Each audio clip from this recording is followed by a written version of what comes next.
we have some big news to cover, but since I'm not a medical doctor, I have got a video from a medical doctor covering it.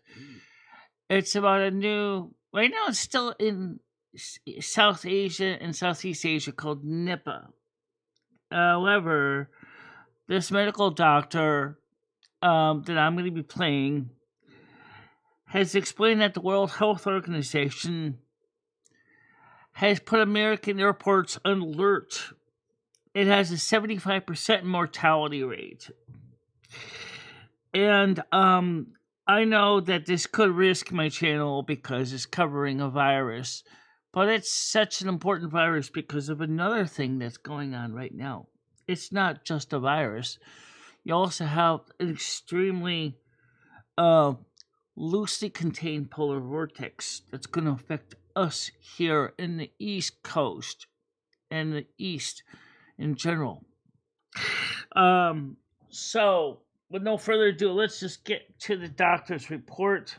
And he did say to get the news out there, and we're going to do that. We're going to cover this. The story how AM 1610 Silver Moon Radio came to be.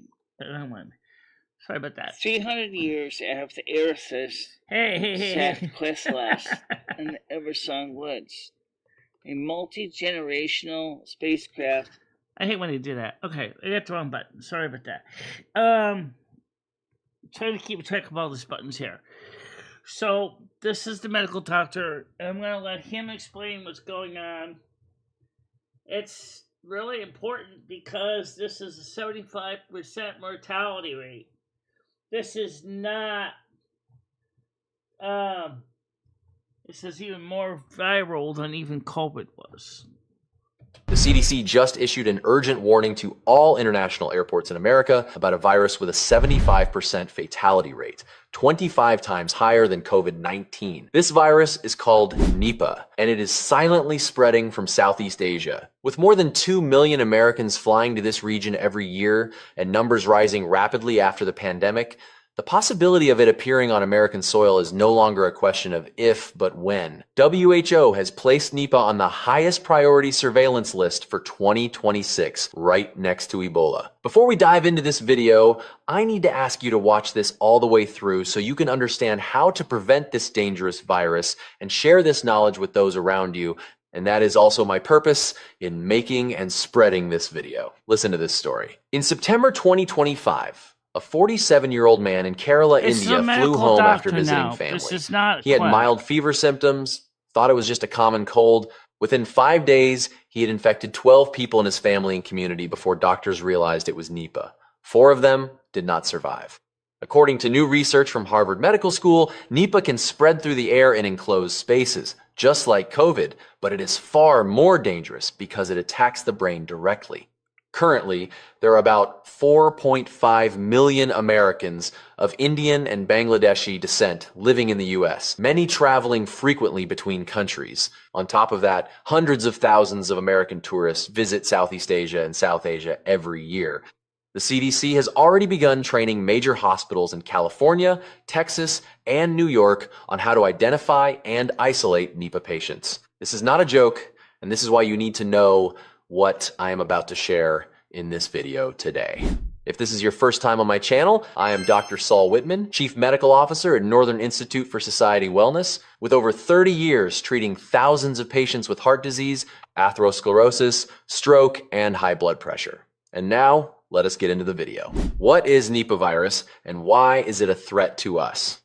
Nipah virus was first discovered in 1998 in Malaysia when 105 people died in a mysterious outbreak. Scientists discovered that this virus comes from fruit bats, creatures with wingspans up to 5 feet that live in large colonies throughout Southeast Asia and South Asia. Now here is the part you need to pay attention to. This virus does not just spread from animals to humans, but also spreads from person to person very effectively, especially in crowded environments like hospitals, airplanes, and restaurants. Think of it this way. If COVID is a tornado, then Nipah is a tornado with lightning strikes added. It does not just give you fever and cough, but it goes straight to your brain and causes severe encephalitis, making you confused, causing seizures, and possibly putting you in a coma within just days.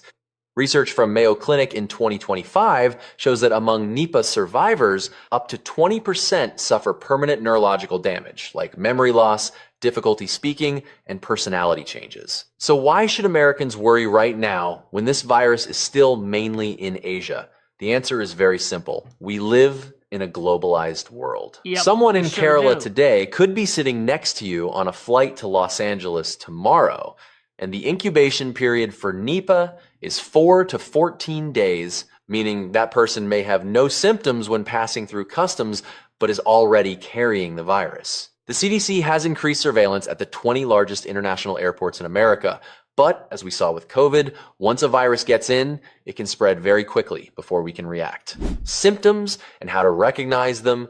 Now let us talk about the warning signs that you and your family need to know. The early stage of Nipah looks exactly like the common flu, everybody says they love drama. Why this it is the so real dangerous. World drama, guys. You start with fever, maybe around 100 to 102 degrees Fahrenheit, followed by headache, muscle pain, and fatigue.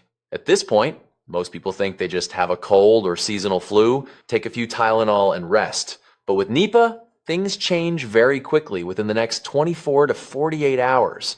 You start having respiratory symptoms like cough and difficulty breathing, similar to pneumonia. Then comes the scariest part, brain symptoms. You may start feeling confused, not remembering where you are, not recognizing loved ones. Some people have seizures. In severe cases, patients can fall into a coma within just 24 to 48 hours after brain symptoms begin. Think of the brain like a sophisticated computer that controls everything in your body. Nipah virus is like a hacker breaking into the system and destroying everything from the inside out. It causes encephalitis, meaning your brain swells up, but your brain sits inside a hard skull that cannot expand, so when it swells, it gets compressed and brain cells start dying. This is why the fatality rate is so high and why time is the most critical factor. If you or someone in your family has flu-like symptoms combined with confusion or changes in mental status, and especially if that person just traveled to South Asia or Southeast Asia within the past 2 weeks, you need to get to the emergency room immediately and tell the doctor about travel history. Okay, that's what I wanted to show. Yes, but also as trying to keep information going on. What's going on means letting you guys know what's going on. We live in a world that's interconnected, like he said, and everything we do is interconnected. And so this is mostly right now in East Asia and Southeast Asia. Okay, but again, it's coming from bats, fruit bats. Now, this Nipah is mainly in these countries, but as we travel from place to place, we have the risk of bringing it into the United States.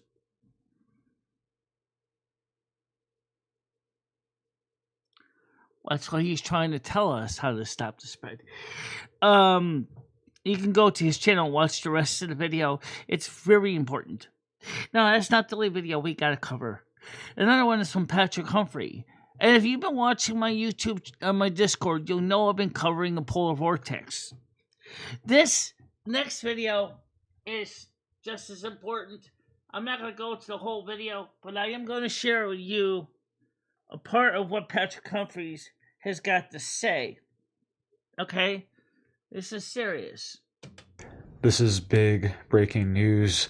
A power grid emergency has been declared, and the governor of states are now warning that people need to turn their heat off, they need to turn their oven off, their washing machine, because they are warning that the power grid could overload and there could be blackouts. So let's get into all the details here. We've been seeing a lot of these warnings lately. You guys can see this is the scene right now in Myrtle Beach, South Carolina. All right, crazy scenes. You don't really see this in Myrtle Beach along the coast here. All right, you see snow with palm trees, kind of a rare sight, and we've seen a lot of snow accumulating in the Carolinas right now. You can see here another one, and this is from the massive winter storm that hit. All right, we're getting this warning from the governor here. You can see this is from Governor Henry McMaster. He said extremely cold temperatures in the single digits and teens will put a strain on South Carolina's electric power grid during tomorrow morning hours, especially between 4 to 10 a.m. In the morning, if large numbers of customers crank up the heat too quickly or run their washing machines, clothes dryers, and dishwashers at the same time, the power companies may not be able to keep up with the sudden demand for power, and that's a problem. They have asked us to help them encourage South Carolinians to voluntarily reduce their energy use in the early morning hours by doing the following. Reduce the household thermostat to the lowest comfortable setting. Later, rise it back by 1 to 2 degrees at a time so the auxiliary heat doesn't kick in. 2. Stay warm by bundling up in sweatshirts, sweaters, socks, slippers, and or blankets. This is Avoid real. running This any is washing not machines, AI, dryers, guys. I wish it was and AI. dishwashers. Turn off any unnecessary devices, unused plugins, and lights. Close window coverings at night to help keep out drafts. To ensure adequate airflow through the HVAC system, make sure interior doors are left open, make sure vents are open and unobstructed, and do not block returns. All right, so this was just posted today, February 1st, this evening by the South Carolina Governor, Henry McMaster.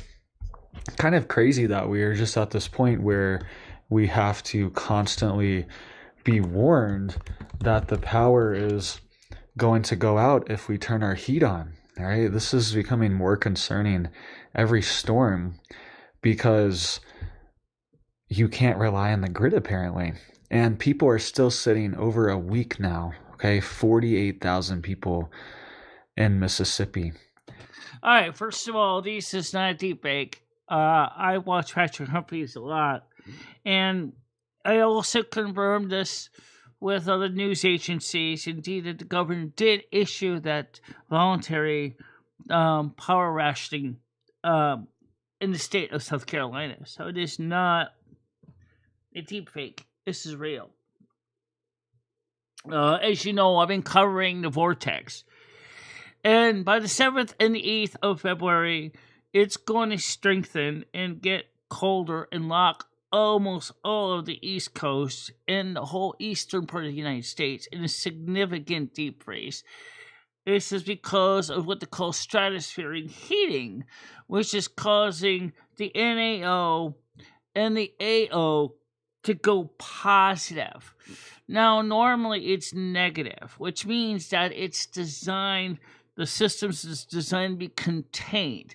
So negative is good. So the more negative, more contained.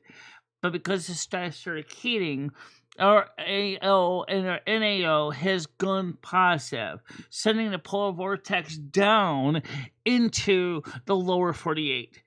And it's serious because we're also using a large amount of natural gas right now for heating. While we still have plenty of gas reserves, during January we used a lot of gas, a lot, and running generators and trying to keep the lights on. So, you guys like drama? There's your drama for today. Take it or leave it. It's facts, it's real drama, it's real world news, and it's serious, you know. I try to keep you guys informed when I can because I do know that YouTube sometimes has got a lot of let's pretend stuff. And when the real world stuff comes up, I have to. I feel it's an obligation to keep you guys informed of the real world situations when I can. I don't always get the information in a timely manner, but I also do post information in our Discord, in our news section, And also, some of the latest things about the polar vortexes are also covered in our Discord as well, so that you have an idea. So for those of you who don't read the news section, can at least be kept apprised what's going on. The polar vortex is already screwing up a lot of the southeast, including North and South Carolina, and Florida and Georgia. The section of Orlando, Florida, and even Miami right now is temperatures are breaking cold records.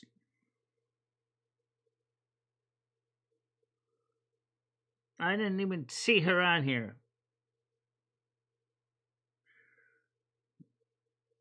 The point is, guys, this is the real world. There's your drama.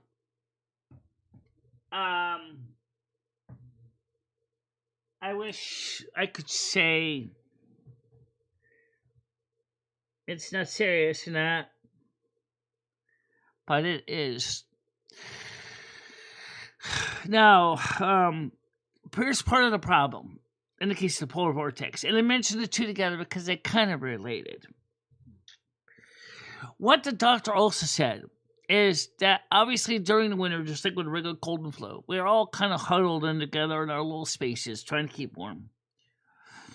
Nipah is going to love that. It's going to spread quickly from person to person. Hospitals, because of Nipah's fast reaction time, is going to seriously overwhelm emergency services. It's not like it's summer where you're probably outside and in the open air and, walk in a great distance from each other. You're going to be close together.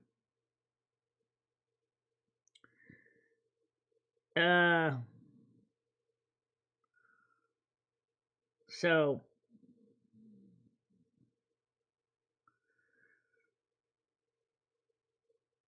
a little bit of polar vortex before, not a big deal. Yeah, but this vortex is extremely strong, and I'm just gonna go on and say that yes, we have had polar vortexes before in the United States. It's just not the first one.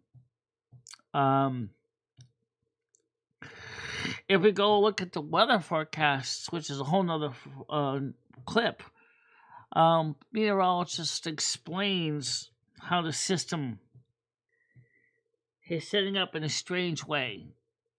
Hello, Chris Bliss. How you doing?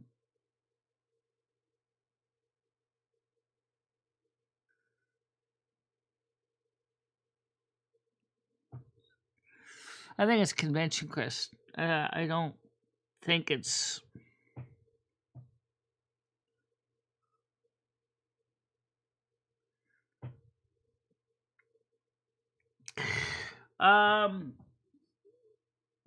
So I wanted to show you guys some of the real world concerns that are going on this morning. I know YouTube is going to hate me for it, but YouTube, listen.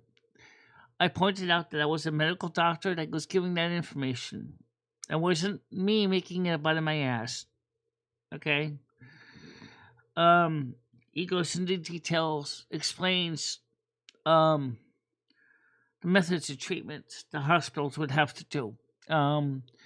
He talks about he explained how it causes encephalitis, the Nipah virus, with 25% survival rate. And 20% of those that do survive it suffer significant brain modifications. Good morning, Rocky. How you doing today? Oh, wrong button. Okay, get the right one. All right.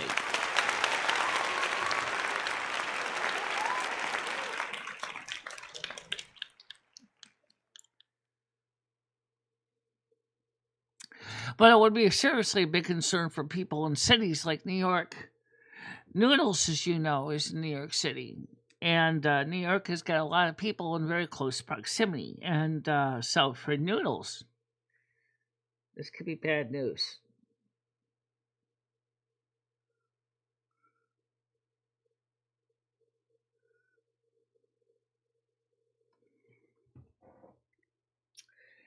I had an interesting situation on Silver Moon yesterday. I'm just gonna keep it short. And saying if you haven't seen Silver Moon yesterday, I would go back and watch it. It was I will clip it. I will extract that piece that was important. It didn't have an after show. We had a mid show. And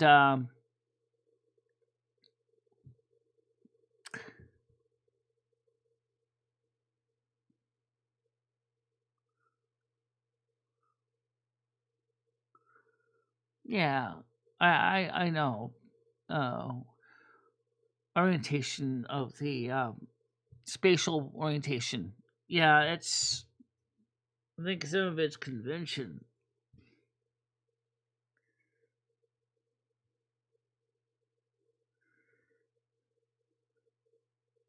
Right now, we were talking about the for Silver Moon. I will extract that later on so you can see it. And it was getting very upset with the fact that we weren't getting very many viewers and lately on any of the channels.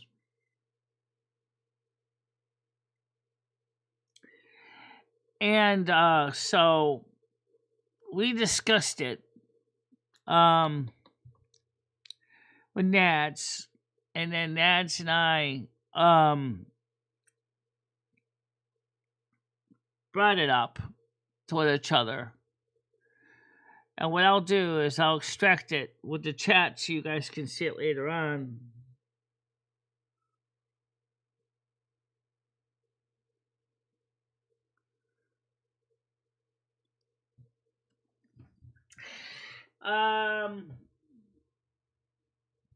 Don't forget to put the likes in the like jar, guys. Yeah, that would help. I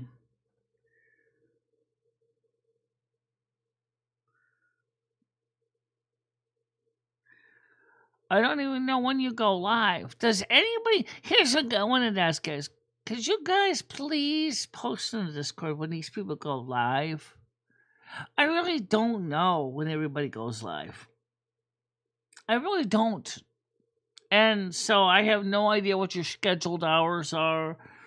If you have a scheduled hour. See, I do things with a schedule because that's just comfortable to me. Like, I'm live Monday through Saturday at 10 a.m. Okay? You know that. I actually start a little bit before 10. But I don't know when the rest of you guys go live, so I don't know.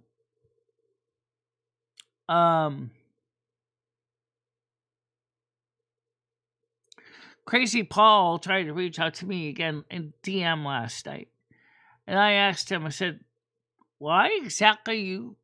I don't know exactly who you are or why you're trying to reach out to me.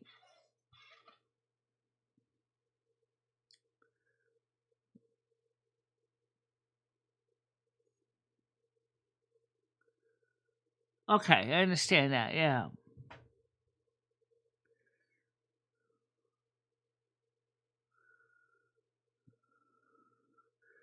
Okay, well, that kind of works for me. You do StreamYards, you do Google Meets, because you can give me the StreamYards link as well as the actual show link, and that way.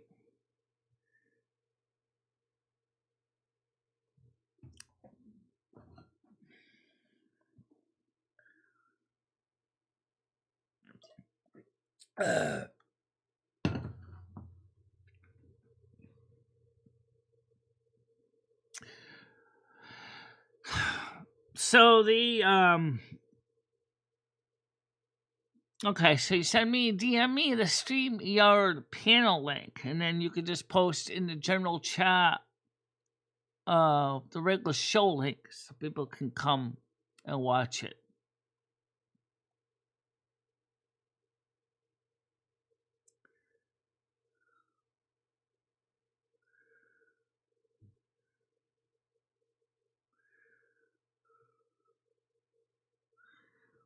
That's still the center, in a way.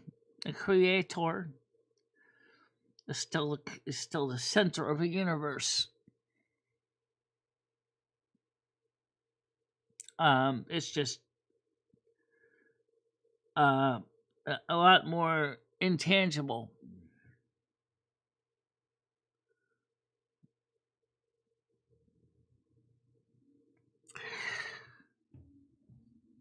All I know is that as content creators go, I don't usually go on a lot of panels because a lot of times when I go on panels, I don't know what I'm getting into, and so that scares me. And then I tend to be kind of cautious because of that.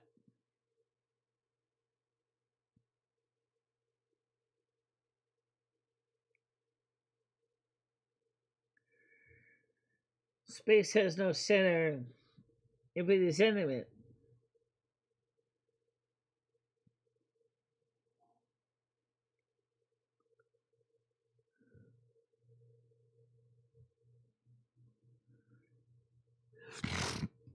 Well, the thing is that as far as the creation of the universe, perhaps the center of our universe is where two brains touched, two thin main brains in the cosmic brains theory touched.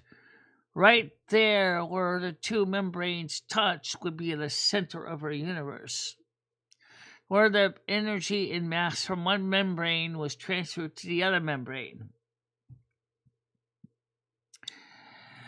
That also would make sense about the Big Bang, because that explains how the Big Bang happened to be a thing too. Think of the brains kind of like this piece of paper towel, okay? And you got two of them, and they're kind of wiggling around, but sometimes when they touch, information is transferred from one to the other. And that is what makes it work. I must got some music going on in the background from one of the videos.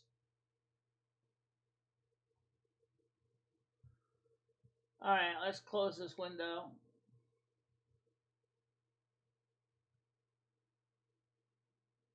So these membranes are touching. And when they touch, that is where material from one membrane gets in contact with the other membrane. But what if it's three brains? Who knows? Maybe there might be three membranes touching. Never heard of that idea. Usually I've heard these things are so close, but they vibrate and touch, and sometimes information transfers from one to the other.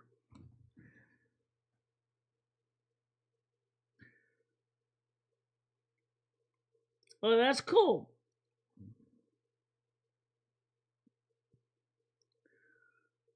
Good morning, Cree. How you doing today?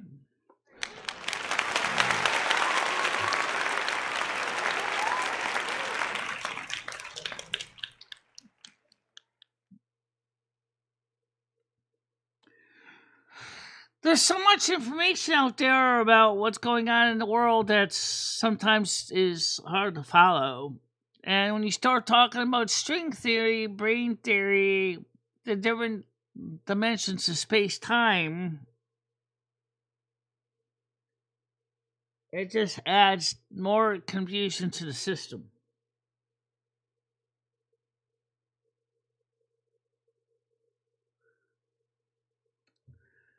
Yes, it did. For the Lord said, "Let there be light," and there was light, and he saw it was good. Now, where did God come from? I think God came from another universe. Is that necessarily wrong? 13 dimensions. Notice the number 13. You keep seeing 13 dimensions. Tesseracts and other things. Seems to be fascinating.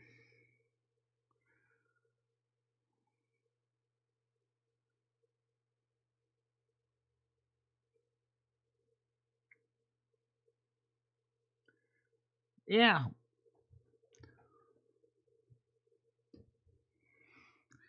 Maybe originally this brain was undefined. And then a blank sheet of paper towel, but because it didn't have anything in it, it vibrated and touched another, because you see it's not smooth, just like they say the brain theory isn't smooth either. And when it touched, where it touched, information was transferred from one to the other.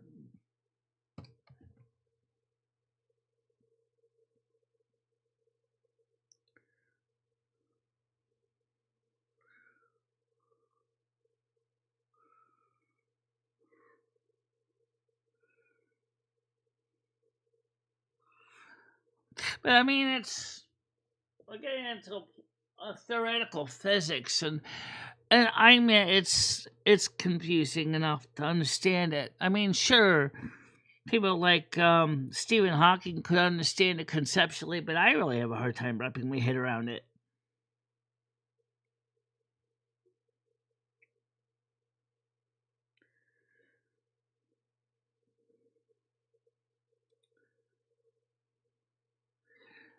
I do not think we're the only ones, but there is so much space between places that we're not going to be easily be able to travel from place to place.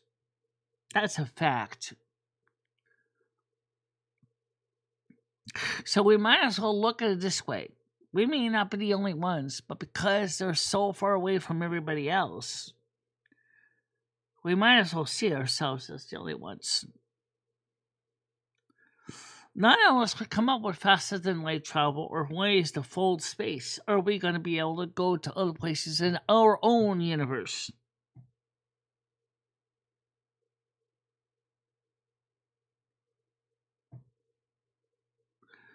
Oh, guess what, Kick? I can certainly turn on subs only. I did on Twitch.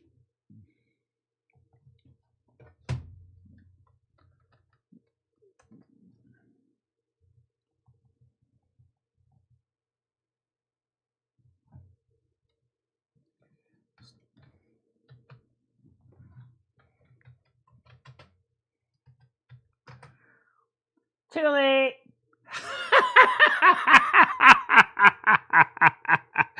I love that.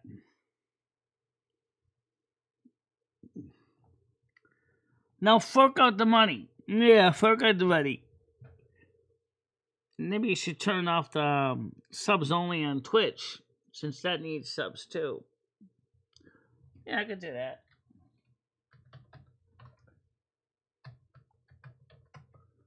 Let's see. How do I turn off subs only on Twitch? I have to type in //SUB.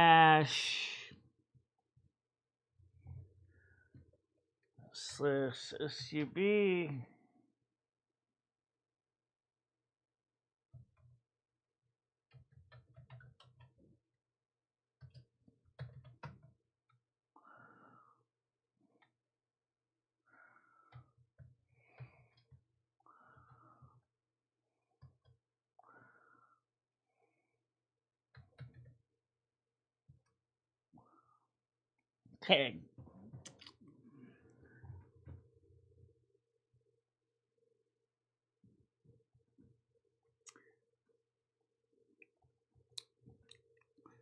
Took care of that problem.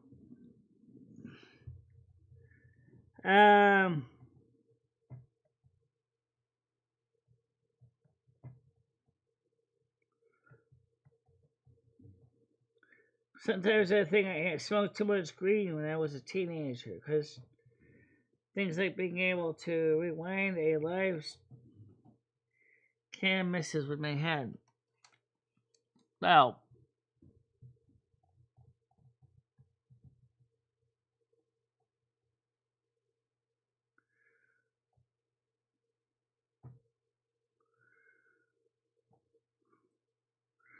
Well, now we're talking about brain theory. And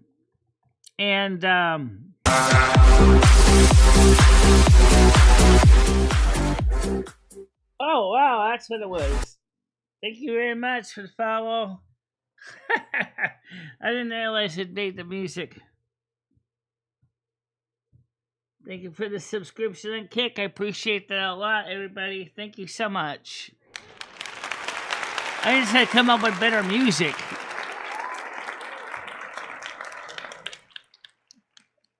Have you got any good songs for that?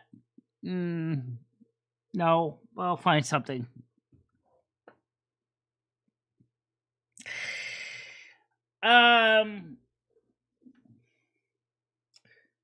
So brain theory is one of those areas in theoretical physics that I know. I need to change that sound to something a little more pleasant.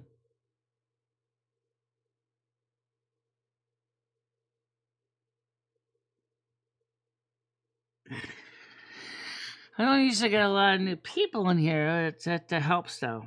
Thank you very much for the subscription. It really does help the channel over there on Twitch. We gotta get Twitchers, too. We gotta get you guys up there, also.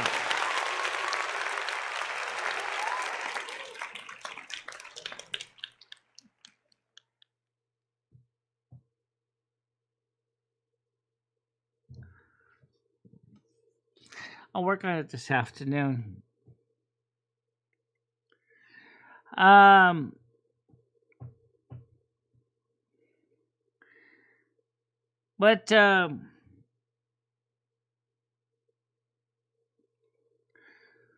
Well, music.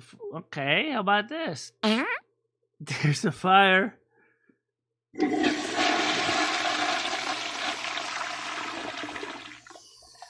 That's putting the fire out.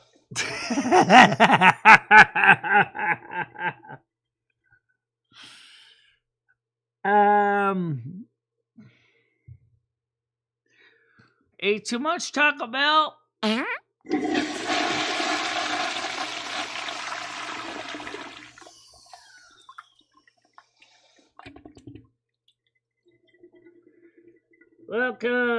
Welcome to the show today, Kel Doge. Thank you very much for being there.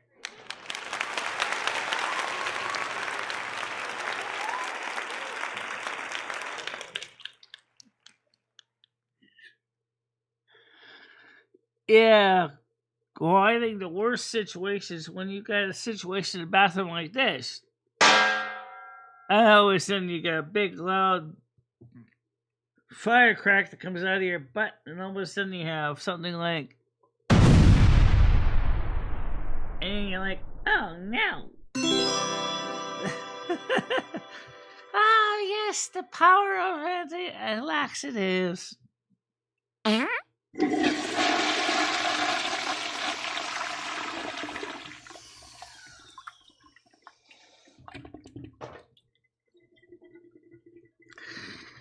Yeah, we got to get some more people on here because, I mean, I'd love to get somebody who knows some of this knowledge of the stuff, of the science stuff in here too, in a way that could explain it. That's not too cerebral. You know, so when these brains touch, matter is transferred from one to the other, and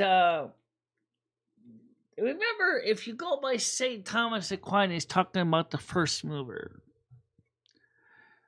if the universe is void, empty, nothing, then there's no way it can all of a sudden spontaneously turn into everything. The only way that can happen is if one brain touches the other brain. When that does, material from one brain is now transferred to the other brain, i.e., the Big Bang.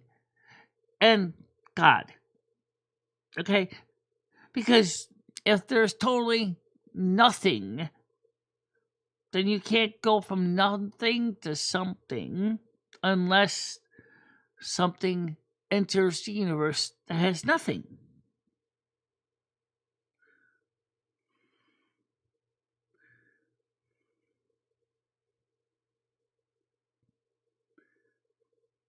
Um,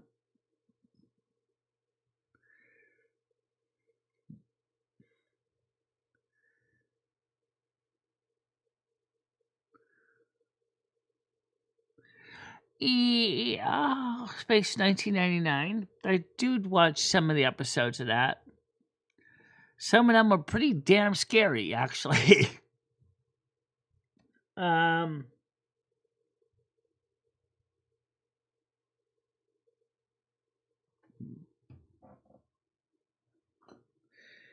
especially since we're storing nuclear waste on the far side of the moon, and something happened to cause the waste depot to explode and turn the moon into a traveling ship.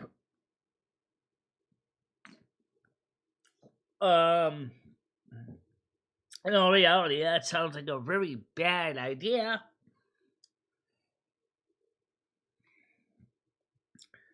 And something some people in the Earth would do. Well, we stockpile our nuclear waste on the moon. Bad move. Why don't we send it to the sun? Why don't we just make a big, large garbage barge of nuclear waste and just shoot it at the sun? Wouldn't that mess up the fusion reaction of the sun?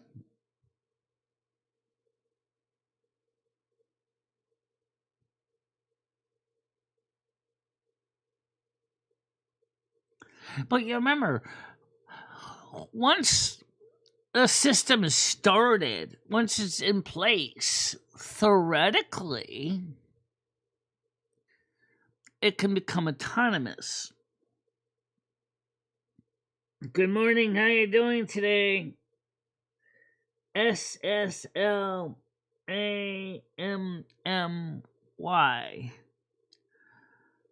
SSLAMMY.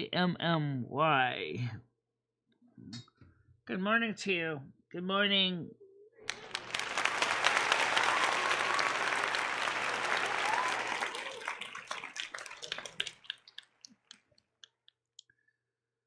So, I mean, that's a good question. Is God still here? If he came in when the brains touched, i.e., the first one, the first creator, along with the first material, does that mean that God is still alive? I'm not trying to knock anyone's faith system. I'm trying to look at it from a logical perspective here.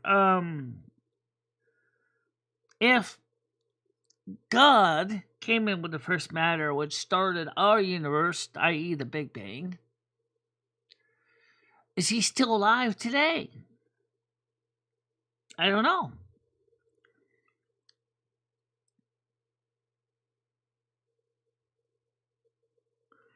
God is everywhere in this universe, but he may have come from another universe.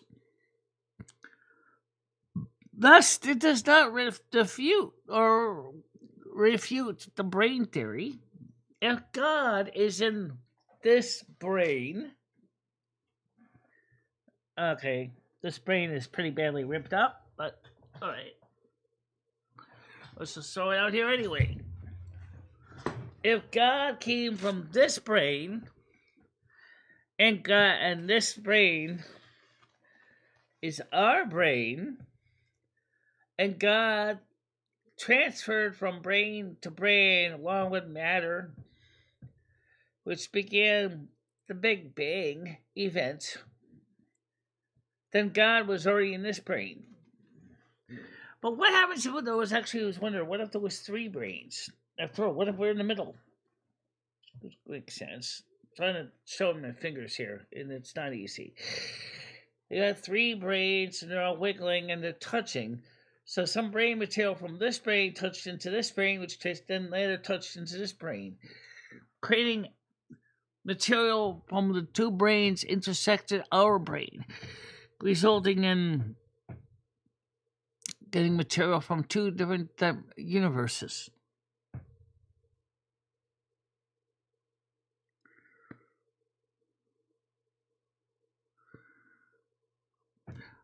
human beings are not infallible. Okay? Never said they were. I mean, the brain theory, for example, is part of theoretical physics. It is not applied physics. It's not actual confirmed physics.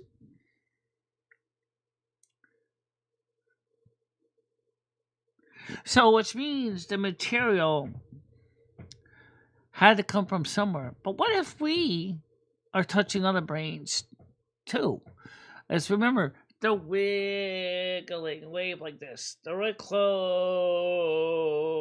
and then they touch sometimes. And when they touch, materials transfer from one to the other. What would happen if two brains happen to touch Earth simultaneously?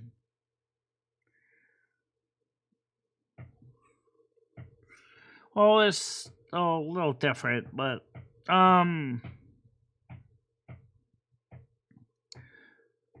material can be transferred from one brain to the other, according to brain theory.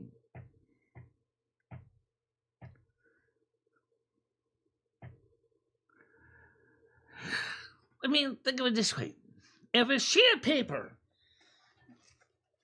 pretend this is a blank sheet of paper, and let's say, because it is a brain, right? It's kind of wiggly, and it's got wrinkles. It's not perfectly flat, right? It's blank, right? In this case, blank meaning null. There's nothing on it. There's nothing. I mean, we have a defined shape. It's gargantuan, but there's nothing in it. No matter. Now, where did the matter come from? It had to come from another brain. According to brain theory, that's what happens.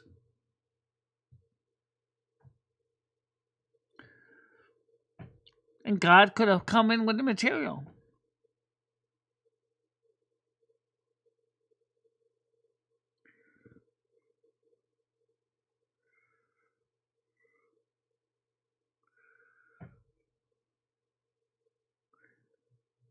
Yeah.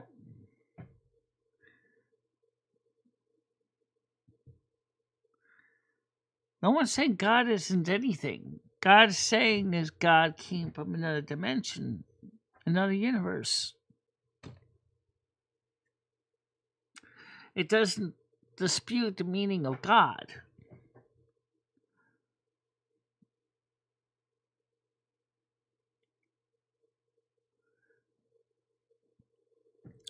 It's something that human beings keep asking because it's something that some human beings kind of want to know. Where did we come from? It's like we were listening to the Hitchhiker's Guide to the Galaxy last night with the mice, wanting to know, what is the answer to life, the universe, and everything? And Deep Thought said, you're not going to like the answer. And they said, well, we waited 7-something million years for it. All right, but I'm not able to give you the answer to the question in the form you want, for I will have to help you design the computer that is going to replace me. The answer is 42. 42 what? You know what? That's a great question. 42 what? That's what the Deep Thought said. That's why we need to build a new computer that's going to come after us.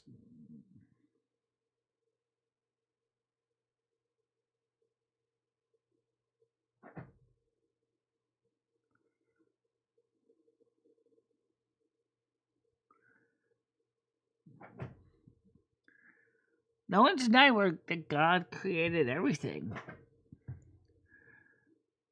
God came with material from another brain, which makes sense too.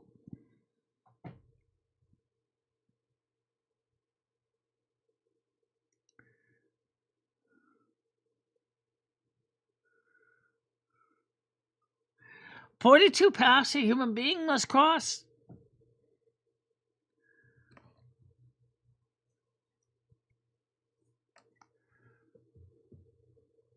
"42 years of human life being bliss." 42 ways to solve a life equation.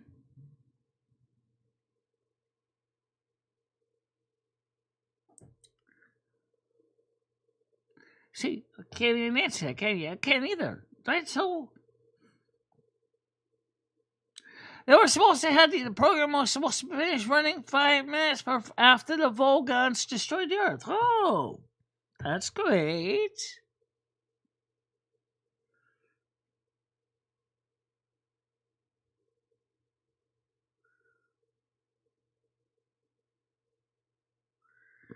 Pretty much, Chris.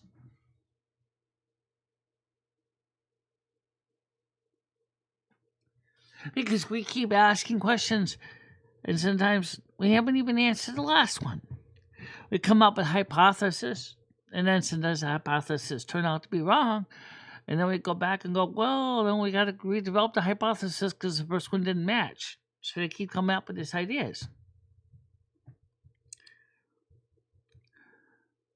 Well, some people might be still stuck on the first hypothesis that were proven incorrect.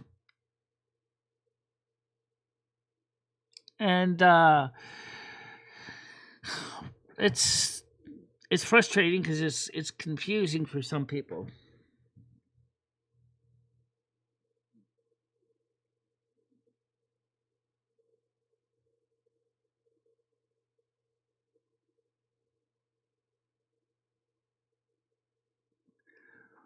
I happen to be a kind of person that asks those kind of questions, and that's one of the reasons why I sometimes give myself the worst headaches, because I try to understand how it all works, but I don't get it.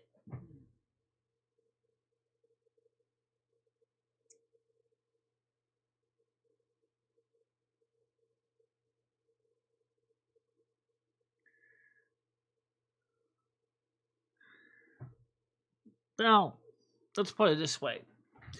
Science created through experimentation, trial and error, things that we use every day. From LEDs, CRTs, to chemicals, poisons, things like that. Invention of electricity, magnetics, being used to generate electrical power, solar power. Bacteria, virus, can be used for good, bad, from treatment to using it as a weapon.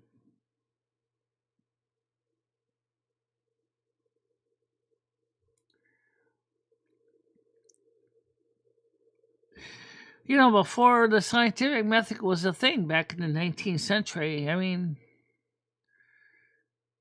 philosophers and people that were doing things like alchemists were trying to do things to create. Alchemists were actually, in a way, were the first chemists. They were.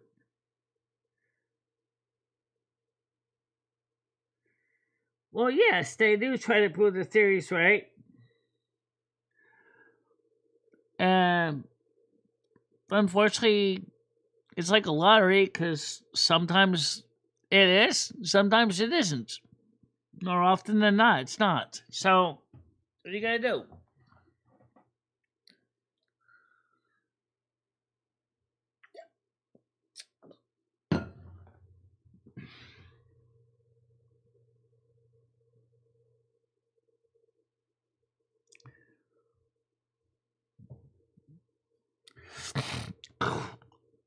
For me, I always looked at the scientific principles and said to myself is, what if my hypothesis is wrong?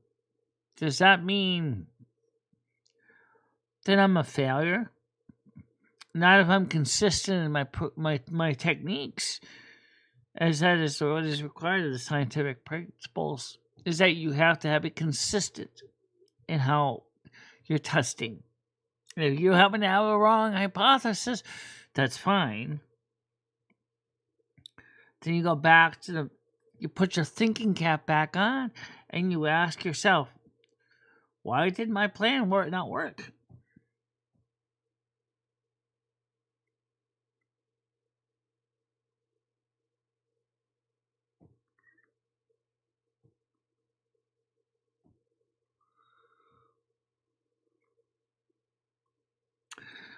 Now, let's get the panel open, modern war, and see if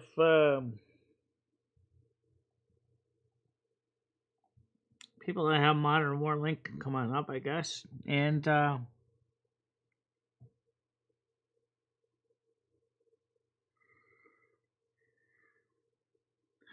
right, and some of that knowledge was passed down to us from people that were protesting against God.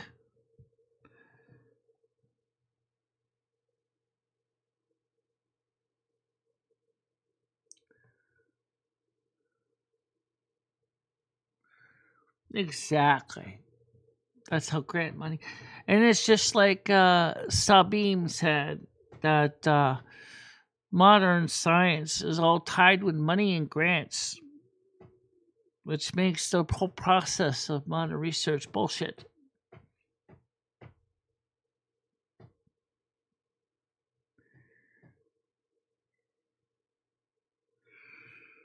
Sorry, it's invitation only. But, you know what? Where were you guys? Some of you guys on Saturday. On Saturday, we had an open panel. Saturday night. Nobody came. Except for maybe 2 or 3 of us. That was about it.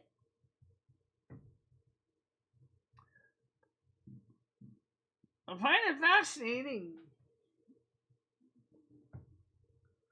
Let's see, I got a message in the general chat, I think it is.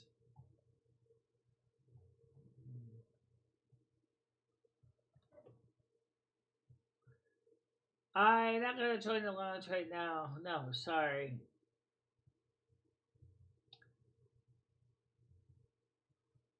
It's just not going to happen right now.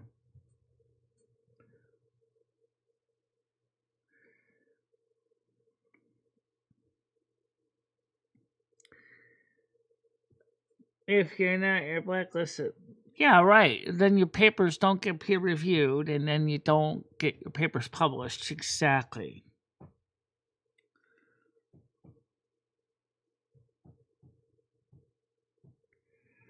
My son recently told me a scientist in Spain cured pancreatic cancer in a rat. If I made a discovery like that, I would be scared for my life. Cancer is a big moneymaker. Oh, yes, big pharma's involved there.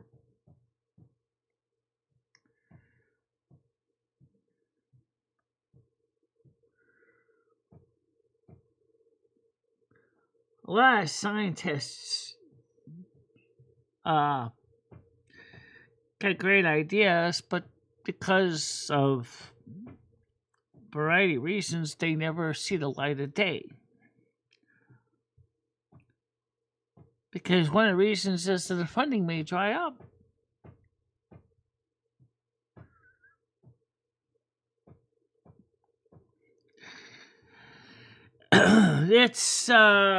It's kind of weird because, in one sense, you would think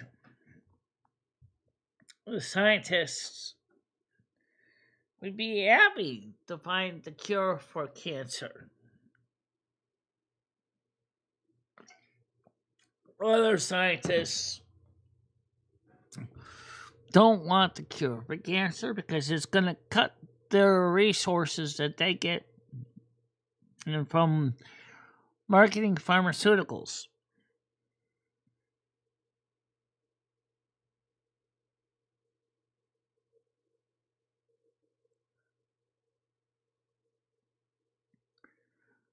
Yeah. But I'm sure your stepdaughter would also understand and tell you, stepdad, in order to get certain grant money, there are things I gotta do. That's, shall I say, leaves a bad taste in my mouth, like Sabine Hustleiter said, in the scientific community. .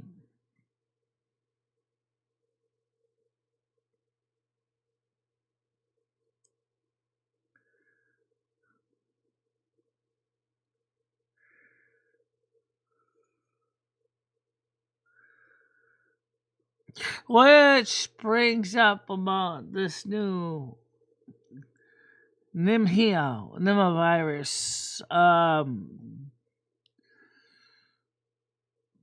don't think this was weaponized, but the doctor said that it could be easily weaponized. You can watch the rest of that report on the other channel.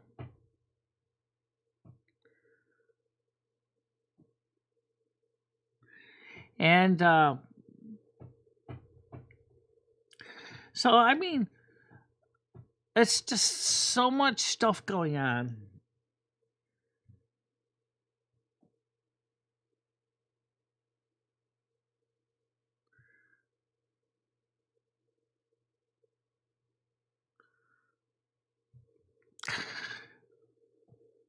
Right now, I'm hoping that humanity is. Somebody asked me about Elon Musk's Mars project. Is he really going to manage to pull it off in 2030 or so? You know, I don't know. It's 2026. It's 4 years away.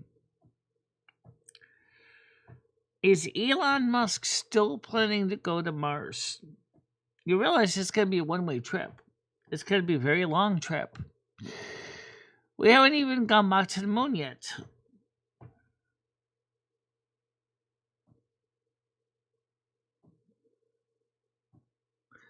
Exactly, David. That's why I bring up the thing about the polar vortex. Because it's helping to keep people inside, often in close proximity to each other.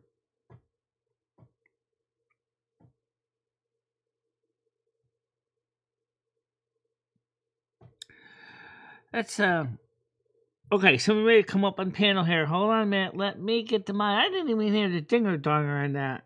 Okay, let's see. It is Noodles.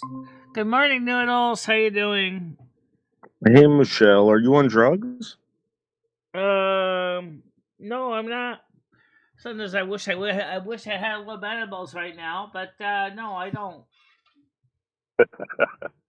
Hey, Michelle, did you see the levitating rock that I found out in my front yard? It was levitating above the snow. I documented it. I ended up bringing it inside the house, and the thing spontaneously combusted and caught on fire. And Johnny Whatwhat got all upset and started screaming and said, "Get the rock out of the house." That's interesting. So where did the rock come from? I think from outer space. Is there any? I mean, can I present it to you and show you? Let me see if I can get it up there. You said you already threw it out. Well, no, I still have it. Hey, get that fuck. So do you use it as a heat source? Well, I mean, let's check it out, Michelle. I'll show you. I'll show it on the screen. Let me find the. All right, ready? Yeah. All right, so here's the rock effect. So It's freezing. Hold on. I walk outside to where the dog's out, and I saw this thing on the ground. You see this? It's like defying gravity. I'm trying to say we can make this bigger screen so you can see it. How is that possible, Michelle? Watch, I'm going to do a zoom in, and you're going to see that it's defying gravity. How is that doing that? You see I don't know. I never seen anything like that before.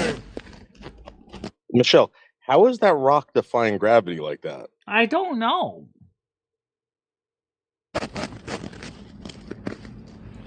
Look at that. It's just like floating there. Look at that, Michelle. Look at that rock. How is that rock doing that? I don't know. And it's obviously able to spin on its own too, right? So, I bring... So I just came out here, and the rock is now not levitating. We're gonna pick it up.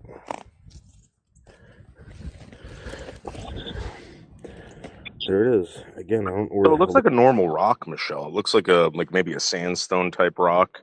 But let's see what happens when I bring it inside.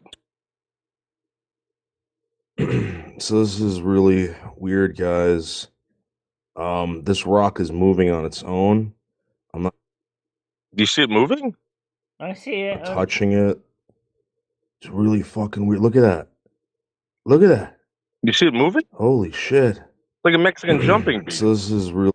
It was like a Mexican jumping bean. So then it starts oozing stuff. So I got this magnet, and to see if it was magnetic at all. It's not magnetic, but what I did notice was that when I moved it, there was the stuff that was coming off of it. I don't know if you could see it right there. What is that, Michelle? I have no idea. What is all that goo? I've never seen a rock do that before. Is there any geologists in this Discord that are in the live stream that knows any clue about this? All right, well, explain this, Michelle. What happens to it next? Yo. Look, it's on fire. It spontaneously combusted.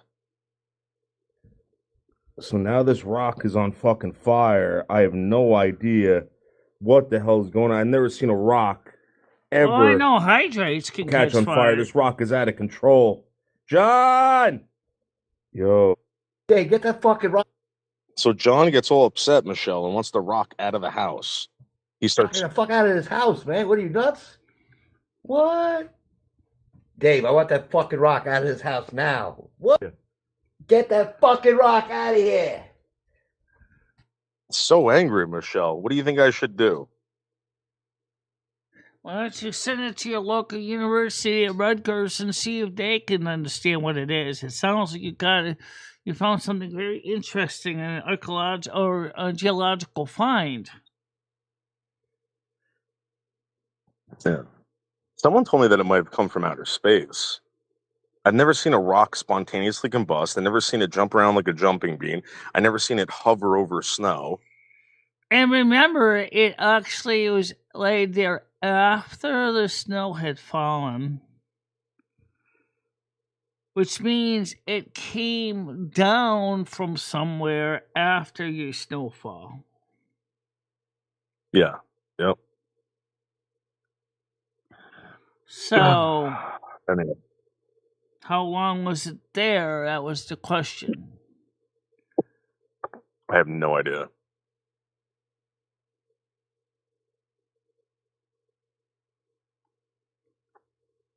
But now it's created such a divide in the household, Michelle. This rock has gone missing. Johnny What and the doctor are going crazy. They're screaming every day. No one knows what's going on. The dogs. Wishbone bit me in the face last night, Michelle. And this rock is missing. The problem is if that thing spontaneously is burning, you realize that if it's anything flammable. I know. Yeah, you get it. Should we do an exorcism on the rock, Michelle? Maybe I can drive it all the way up to Winstead, Michelle, and you can check it out. Noodles! In all reality, what you should do is bring it to a geologist in Rutgers University, and let them study it. Yeah, but don't you want to see it before it gets studied, before it disappears forever? Because I'm telling you, Michelle, if it is extraterrestrial, like we believe, that thing's going to be gone. You're never ever going to get a chance to see that thing ever again, Michelle. If it is an extraterrestrial object, of its unique nature could be very important for science, Noodles. Yeah. You know, the fact is that because it does catch fire on its own, the first thing being, so how are you going to get it transferred safely from place to place? You can't. I have no idea. It's been obviously on your yard for a while, at least a day, for a few hours. Well, it wasn't. And again, Yeah. here, I'll show it to you, the original. So I walk outside to where the dog's out, and I saw this thing on the ground. There's a rock right there. You see this? And It's then like there's defying another gravity. one right next to it. See the one that's levitating? And then there's another one right there in the snow. How is that doing that? You see this?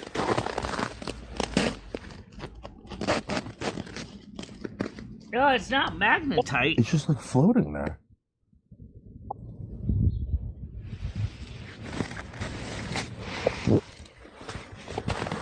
It could be composed of tritic graphite that can magnetically levitate, while sulfide minerals can oxidize and burn. Yeah, but here's the thing. You would think if that was the case, oxidize and burn, you think it already would have been burning right now. Explain that to me. It's not burning outside.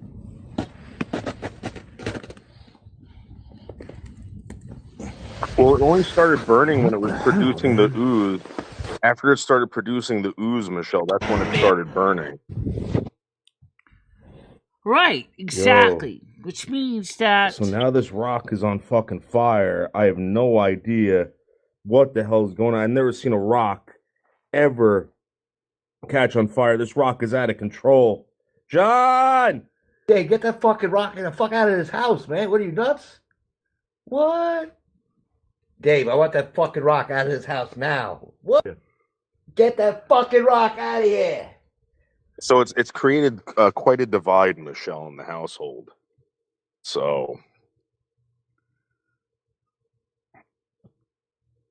I'm just letting you know.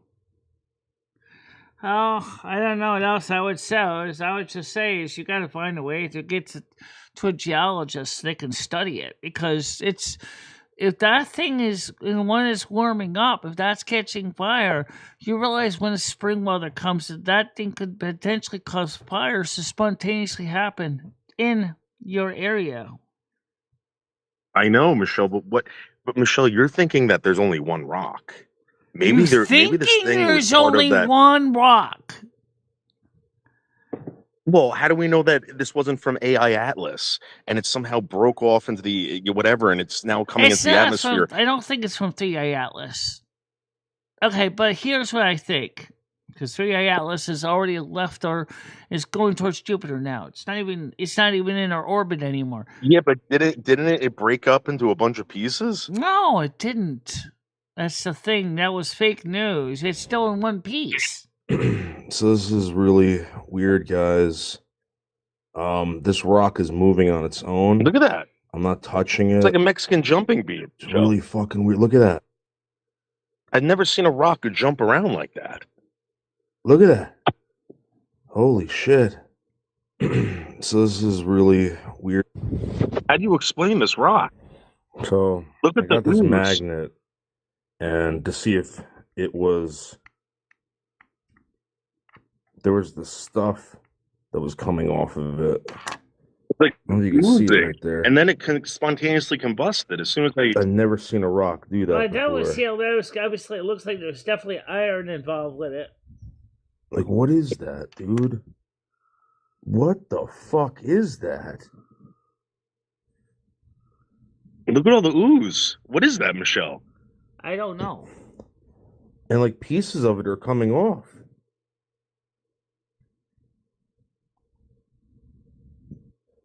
Yo. So now this rock is on fucking fire. I have no idea what the. Look at the flame on that thing, Michelle. Yes, I know. I see that. How do you explain that? I can't, because I don't know anything about it. We don't even know anything about the chemical composition of it. Hmm.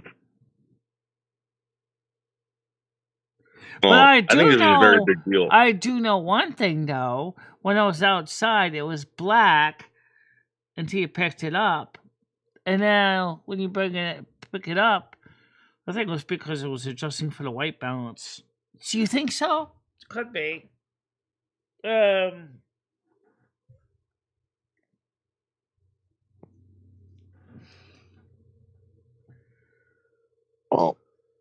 Michelle, I gotta find this rock and I gotta get it out of the house. You know what I mean? Before it causes some real damage. Again, everyone's screaming at each other. The dogs are fighting each other. I got bit by one of the dogs last night, Michelle. Something's very, very wrong and demonic about I don't this think rock. Noodles has a Geiger counter. But that would be an interesting, again, to see if there is some radioactivity involved.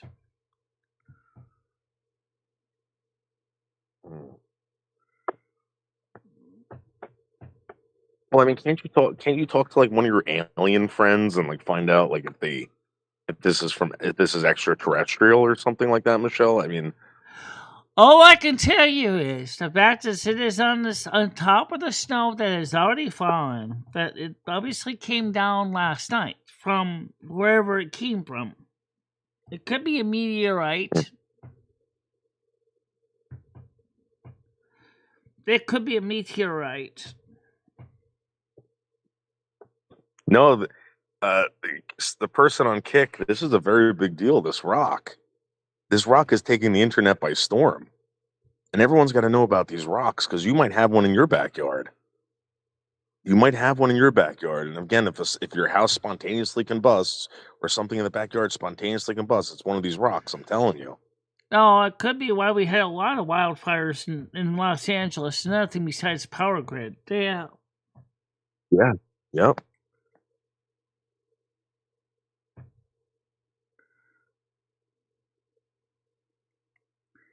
Right. That's true, Chris Bliss. I know from here I float. Meteorites don't usually float, but clearly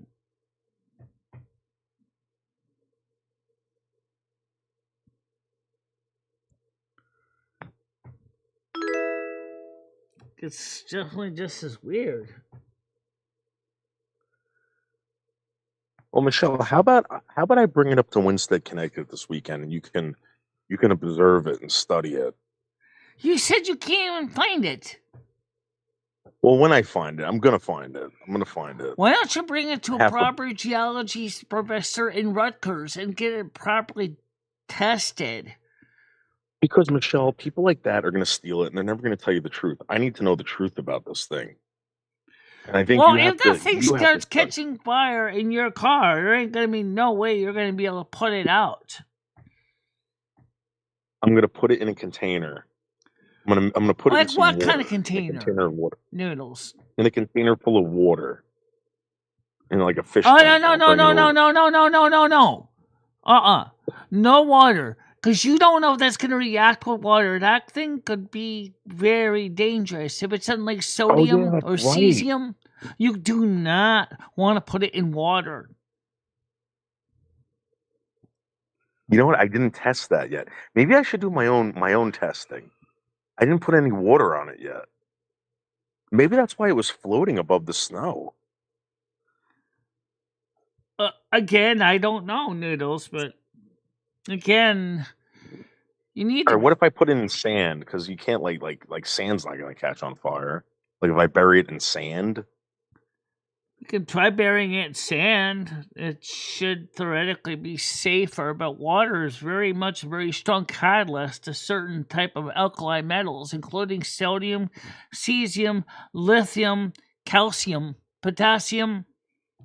Not a good thing to mix any of those up.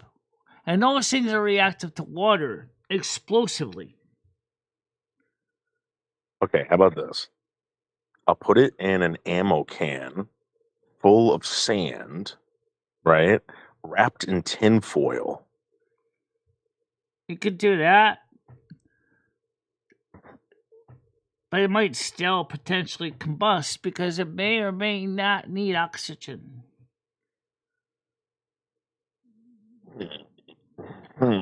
Well, yes, Chris, it can melt into glass, but in this case, wouldn't that also prevent the rock from continuing to react with anything else?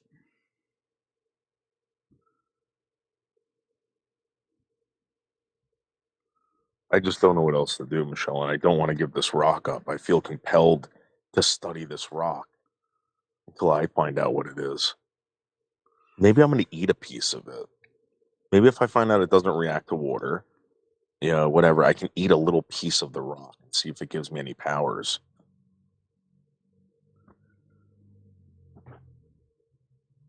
I don't know if I'd want to eat it because it might be toxic to you. Let's feed it to the dog. I'll give a little piece to the dog and see what happens. Can you imagine if the dog turned into a vicious killer? Oh my god. Nerdles, come on, use your brains. You have them.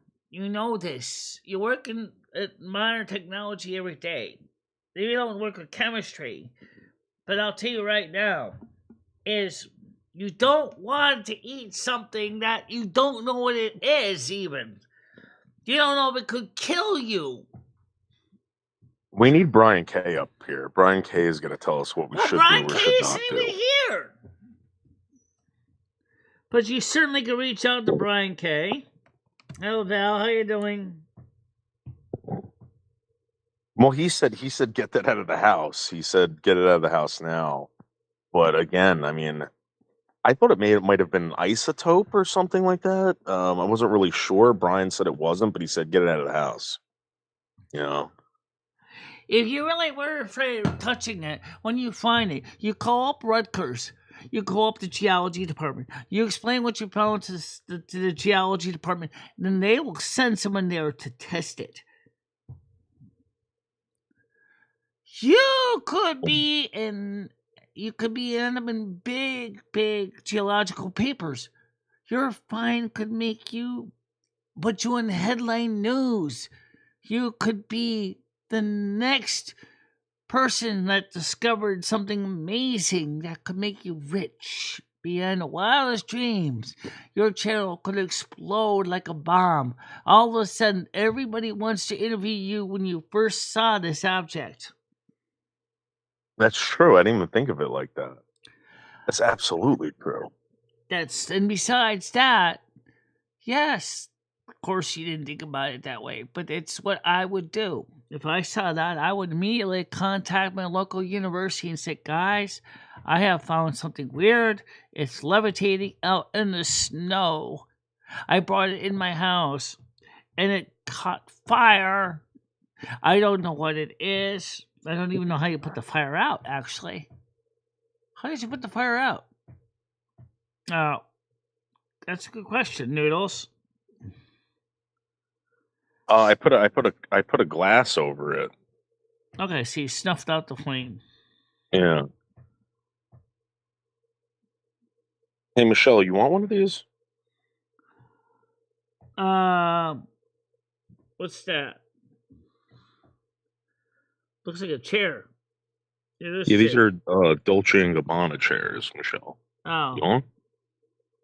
For the studio? They're throwing these out. Kind of ugly. You don't want one? They're free.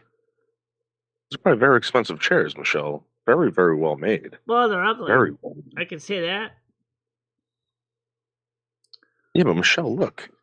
I don't know if you can fit in something like this. Oh, I can fit in something like that, but as I said, they're ugly. Very, very narrow.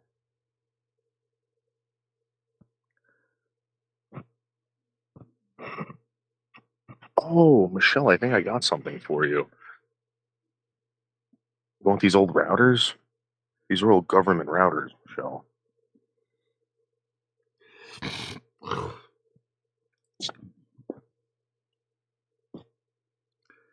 Well, the thing is like I said, it's just weird.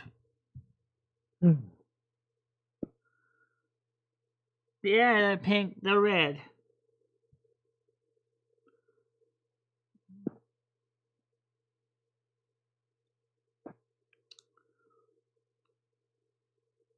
The work there showing his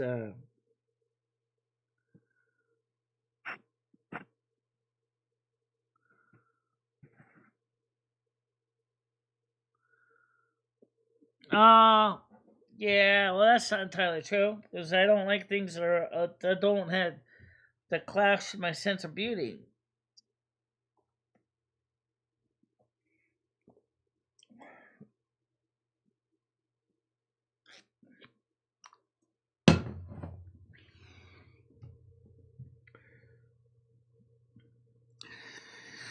He's at work right now. What exactly are you doing for work right now? CDC destruction. What the heck does that mean? Don't worry about it, Michelle. Don't worry about it. I told you I'm at a government facility. I mean, what does it Michelle. mean? CDC destruction. Don't worry about it, Michelle. This is a government facility, okay? And again, Michelle, don't worry about it.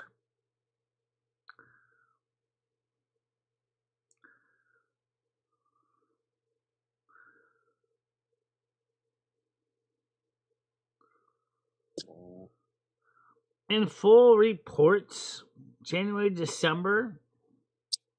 Oops. Couldn't have seen that, Michelle. Now, someone might show up to your house and execute you. You might actually die now, Michelle, because you saw that. I don't think so. Don't worry about it. You weren't supposed to see that, Michelle. Well, so did everybody else in my YouTube channel. He didn't tell me to change it up in the video. That's why everybody got to see it. Oh.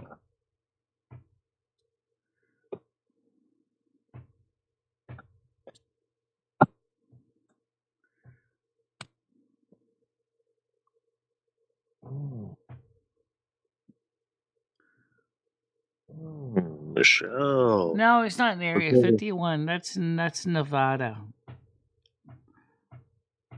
He's New Jersey.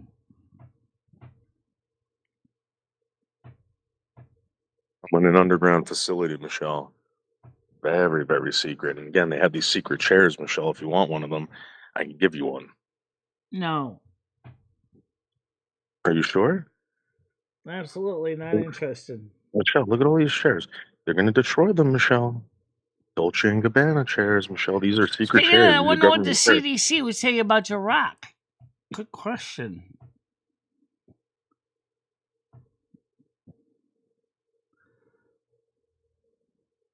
So that's a logo. That's a interesting logo. It's a coaster. These are what they call spy chairs, Michelle. We send these out to people in other countries, and they all have tracking devices on them, microphones, etc. We send them out. Could you imagine if some bad guy found that magic rock, decided to drop it on top of those chairs, and quietly walked out of facilities, and then the rock spontaneously starts burning everything down in the warehouse? Michelle, the United States government has technology that would blow your mind. I know you do.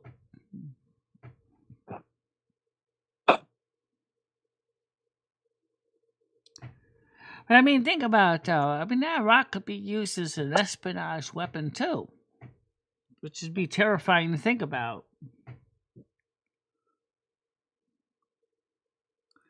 You can bet the government would be sending their storms of drones around just trying to find all those rocks.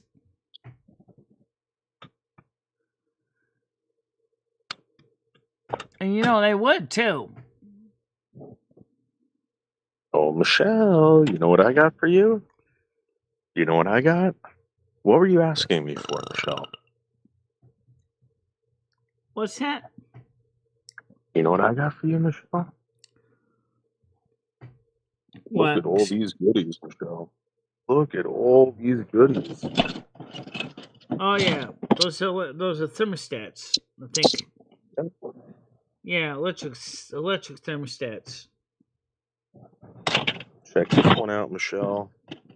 Want one of these? Lots of money, Michelle. Lots of money. Those electric thermostats are some kind of control system. Display. Yeah, found a bunch of these, Michelle.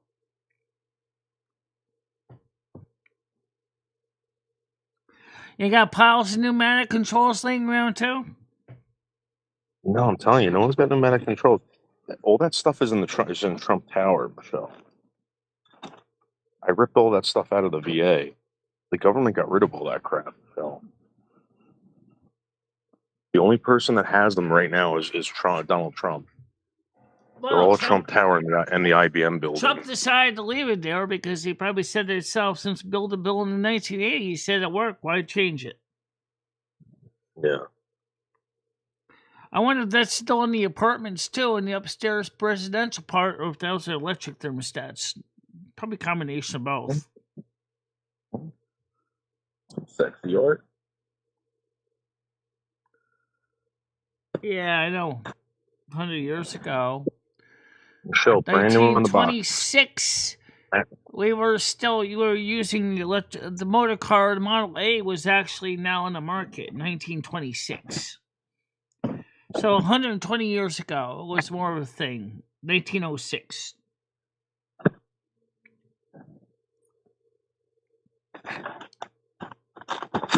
Yeah.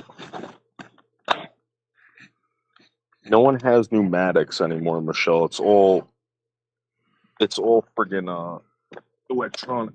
Sorry.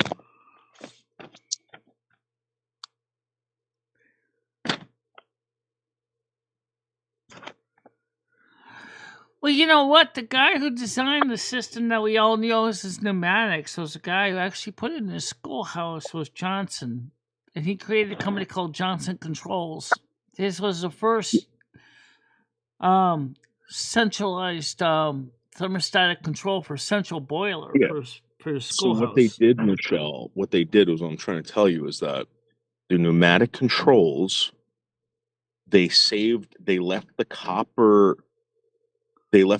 tubing in the building and ripped out all the pneumatic controls. Yeah, they do the same thing with gas lights too, Noodles. Matter of fact, my building still got the gas pipes for all the gas lights in the building.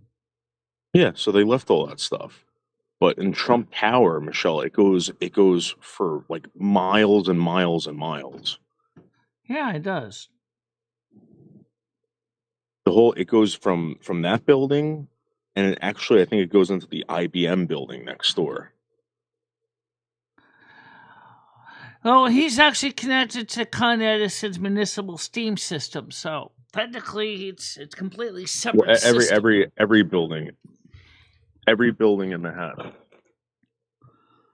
Not everybody, because some systems do have electric controls. No, New York City by law has to because the city only provides steam; it didn't provide compressed air. No, provides the steam. Consolidated Edison provides the steam plant that provides the steam heating for the entire downtown Manhattan. I think there's like 13 centralized boilers that provide the steam heat. It's a one-pipe high-pressure steam system. That's true. Each building, as far as how the steam is regulated, is up to designers. Electric thermostats are used in some buildings. Pneumatics are used in others because it allows for centralized central compressor, usually using an oilless screw-type compressor with a water remover. Yeah, that's what this. I don't know any building in New York City that has pneumatics. The last building I saw was Modern Museum of Art does, because I was in there and they had a thermostat that had a leaky hissy valve on it, and their pneumatics are Barbara Coleman systems. Michelle, my point is that no building in Manhattan has that anymore. The last one I saw was the VA, and what they did was they just crimped off the lines and friggin' ripped everything out. And that was your last chance to get a pneumatic friggin' control, Michelle. Oh, I can buy them brand new. They're still using pneumatics even now, but Johnson Controls are very expensive right now for T-stats. Let me ask a realistic question. So you still need a water removal system, right? You see a thermoelectric system to remove water, a water separator. You need to get a compressor. And you're talking about a pressure of about 14 psig. Yeah. And how many cubic feet per minute? Well, it depends how many zones you're running. If you're running like 2 or 3 zones, you probably can get away with like about 5 to 10 psig. maybe about Imagine 15 to 70 20 stories, cubic feet Michelle. per minute. Imagine 70 stories. What's that? Imagine 70 stories. Yeah, very large compressor. Just like Gilbert School's own pneumatics as well. They got a big, large compressor in the basement that runs the entire heating system. I was good friends with the boiler man. I knew all the system. I knew how it worked. I knew what it did. I knew what the pneumatic pressures were, everything. And I can tell you that compressor for the whole Gilbert School was ginormously large. Running a 3-phase at 240 volts. That thing kept the entire school's pneumatic system working. All right. You want to go on the roof, Michelle? Let's go on the roof. Regional 7 Middle School was using electric T-stats, usually Honeywells, with a matching transformer and zoning valve in each room. That was the way it was built in 1956. However, when they built a new addition to Regional 7, that's all pneumatic controls. So that school's combination of pneumatic and electric controls. The old section is all electric, and the new section is all pneumatic. Yeah. That's usually what they do. They'll leave that stuff. It's actually the old fire, the light bulb we talk about is in Los Angeles. Actually, it's a Los Angeles fire company. Yeah, the 100-year-old light bulb is actually located in Los Angeles. It still works? Yeah, still running. They never turned it off. It's over 120 years old.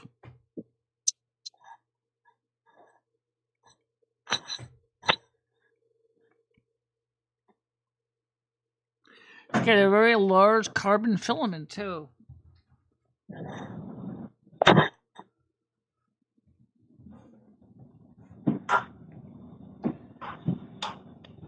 It's amazing because it is an original light fixture from the old firehouse that was moved to the new firehouse. And they kept it, and they did everything they could to keep the light bulb glowing while they were moving it. How they did that, I don't quite get it. But I'm not going to. So it's here you have this old 120-plus-year-old fixture sitting in a brand new fire department. And it's got its own CCTV camera that just watches it.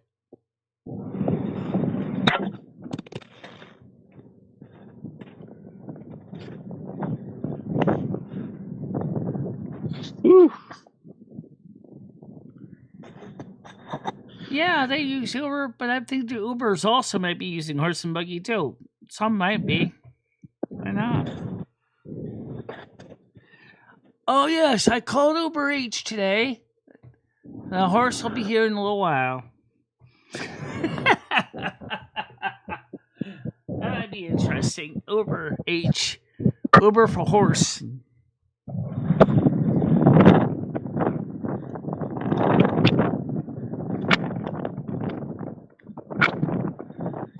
How cold is it out there right now? Because tomorrow I gotta go.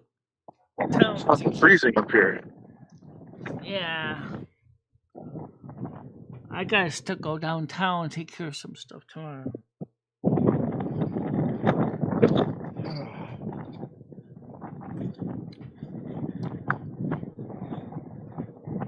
Woof. Woof.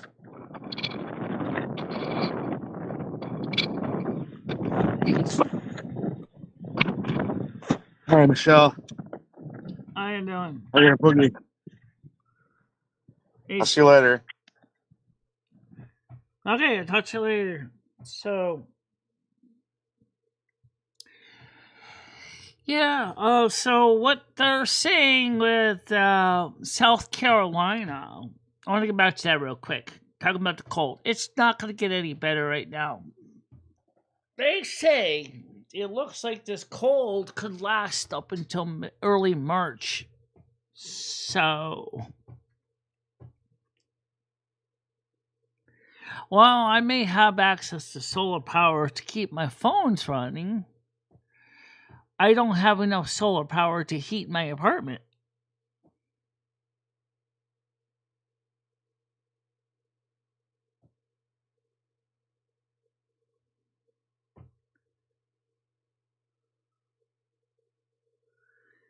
That's an interesting way of looking at it. I mean, the Amish and believe in being independent off grid, which is fine. Same is true with the Mormons. Since 1935, I believe it is, the Mormon Church has demanded every single Mormon family has to have a year's worth of supplies on hand at all times. Which is interesting. You know, every Mormon household has a year's worth of food and stuff in their possession.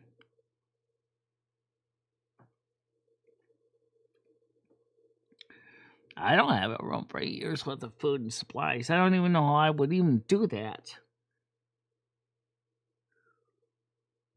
It's a great question. I have no idea either.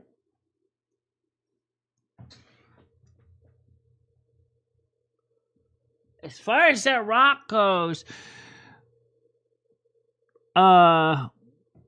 Noodles should definitely get a geology professor to look at that rock. He could have discovered something very, very interesting.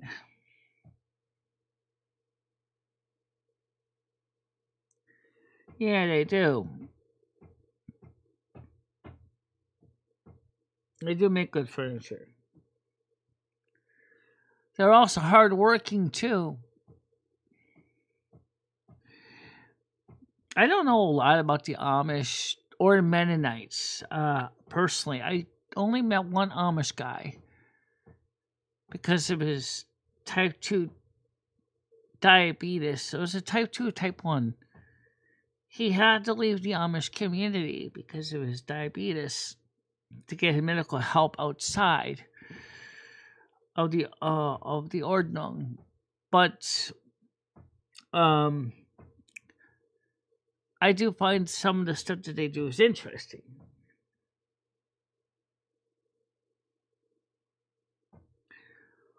I don't know. A levitating rock. It's the thing about the fact is that if there's any other pieces of that material around out in the wild, and when the weather warms up, all of a sudden catches fire in a woods, and all of a sudden you got instant wildfire. The Amish already are, as are the Mormons. Both are.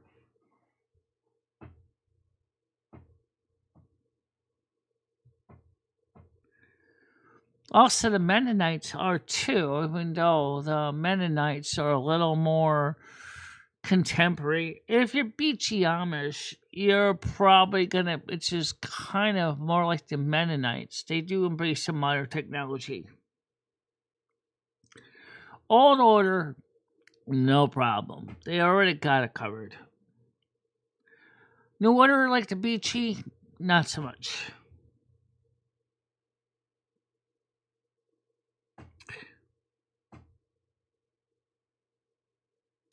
Yes, they do. Because the church mandates that they must have a year's worth of supplies in their home. They run their own canneries, their own food distribution points for members of the Mormon Church, the LDS, which is really interesting. They keep members are required by the church orders that they have to have a year's worth of supplies in their home.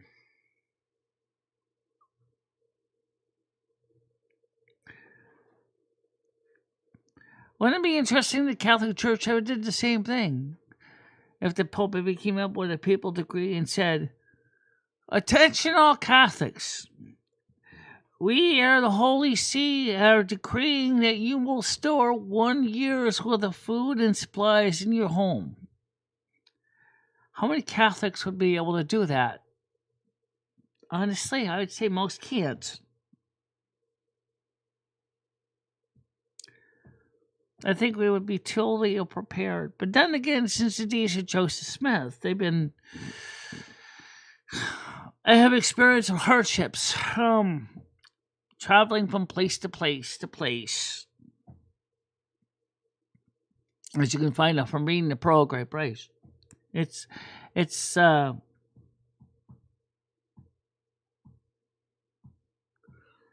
they are prepared, and so are the Amish, and so are the Mennonites. A lot of these groups are prepared, perfectly prepared. Whereas the majority of us English, we live between a wish and a prayer most of the time.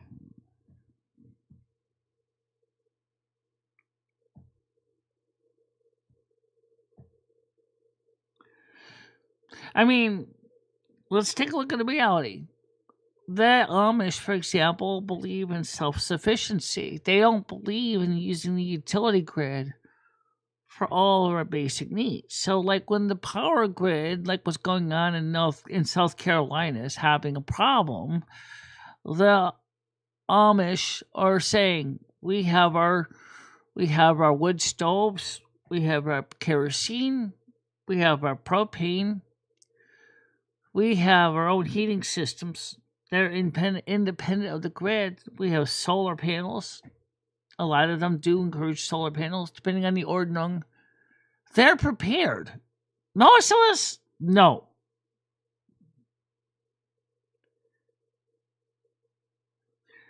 For me, if the grid goes down, there's not a lot I could do. I mean, I got a solar panel that produces 350 watts in a single day. 70 watts, 5 hours sunlight. It charges a battery pack that's 141 watts of capacity. Not a lot. I mean, plus another little tiny one that's about 60 watt hours. Okay? That's it. It's about 200 watts of electricity on hand. Just to keep my cell phone charged. Just to keep my basic communication system up. There's not much I could do. I live in an apartment, that's why. I don't have a lot of room for big solar panels.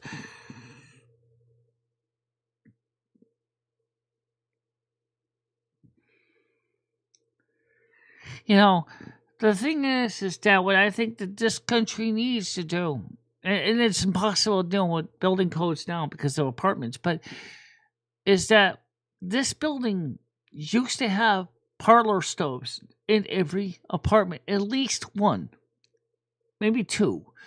My apartment would have had 2 parlor stoves, one in the kitchen, which would be the kitchen range, and another one, which would be either a wood or coal-fired one in my living room. And the reason is that you would have been providing heat in the form of coal or wood. That would be how you would heat this place for central heating. And the reason that was important is that coal or wood, as long as you have supply of it, would be working regardless of electricity or not.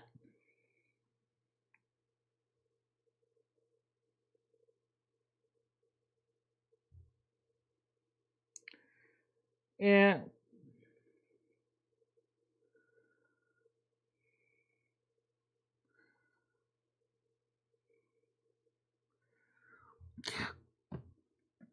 I mean, to hear Patrick Humphrey saying that the governor of South Carolina is telling people, turn off your heat, should be a big red herring. The fact is that you cannot afford to turn off your heat because you'd freeze to death. I mean, yes, if you have wood or coal that's independent of the grid, you're fine. But if you depend on electricity, you're screwed. Period. That's all it is.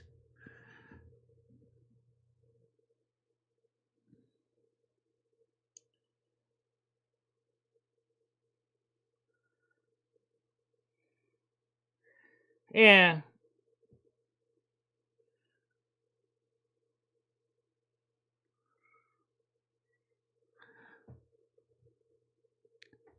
The problem is the problem with the modern technology. We got too complacent. We have too complacent. We have gotten away from the idea of having our own backups.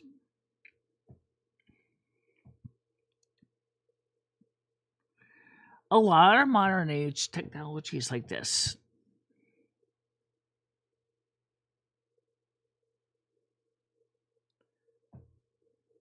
Yeah.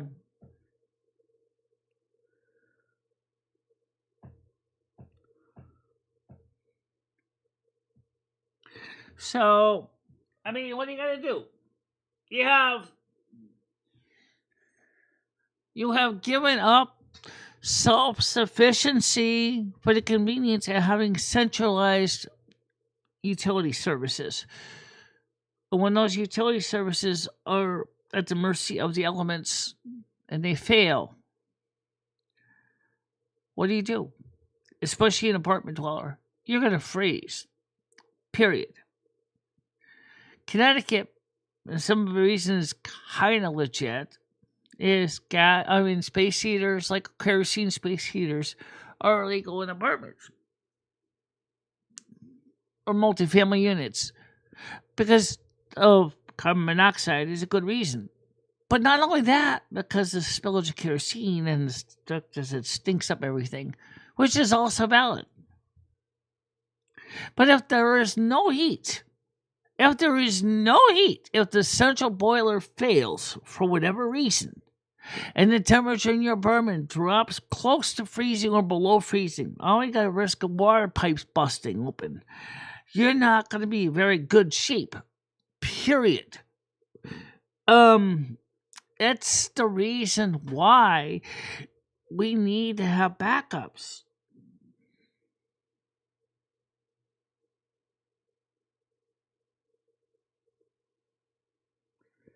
Absolutely, I know that. Too much minor control systems.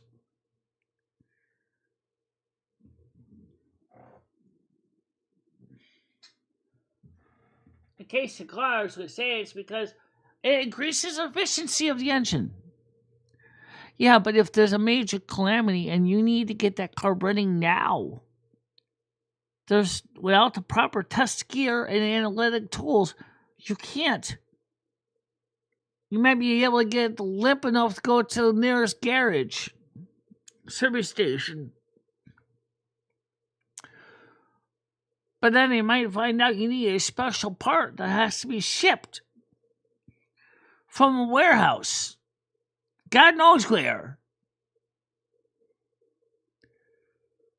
Whereas back in the old days, back in the 70s, typical car had a carburetor, points, and condensers, right? It was pretty easy. Figure it out. Capacitor, which is a condenser, the points. The condensers to help to prevent pitting of the points, right?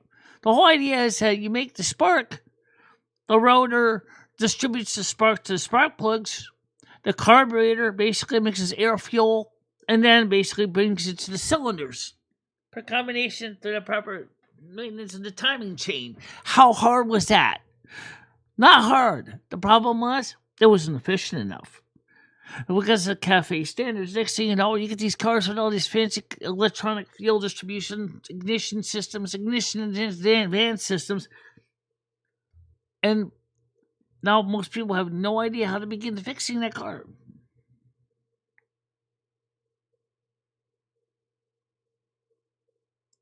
Yeah. What's wrong with collecting rainwater? What's wrong with having your own garden? I mean, right now it's freezing. You're going to have a garden outside now. But say spring, there are cities that will actually give you a ticket for having your own garden.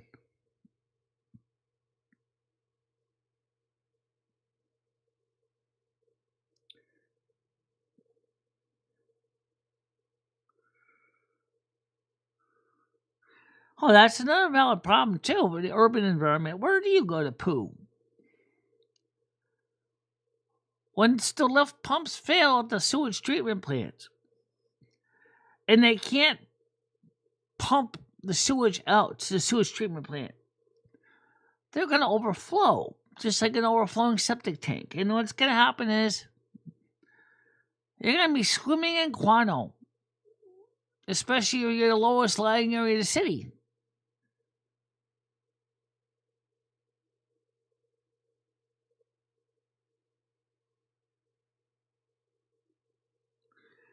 Sure, you could do that. But you know, building inspector isn't stupid.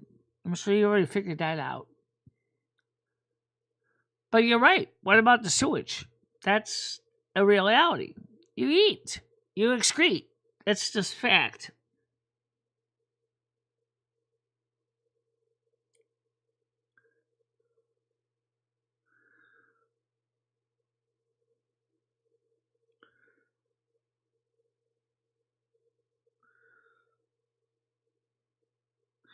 You don't have to steal, or you could actually rent one. The thing is, David, that's in all reality, you know, if you live in an apartment and you do, where are you going to put it? See, we're so dependent on utilities, we don't even think about this. Something our ancestors thought about before all this modern technology.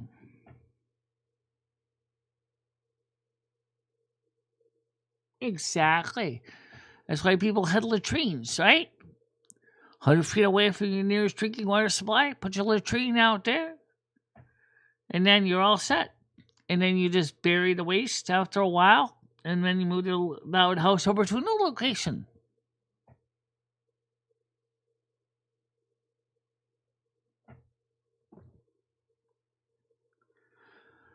But the thing is, too many people come up with regulations.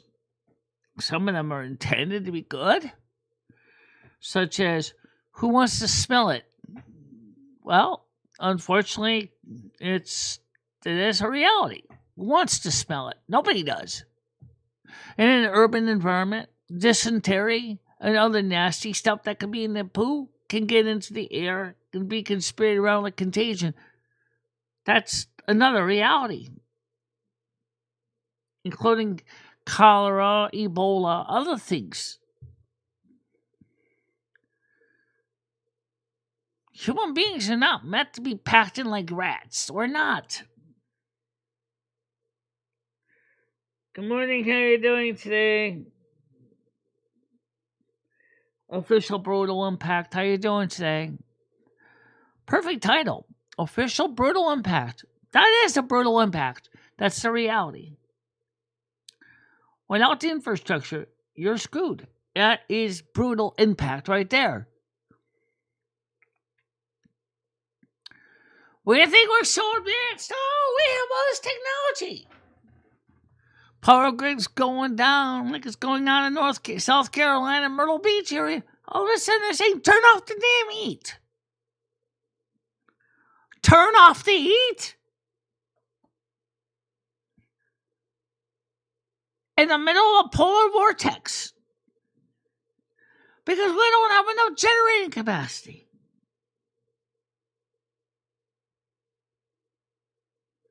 It don't make any sense. It really don't.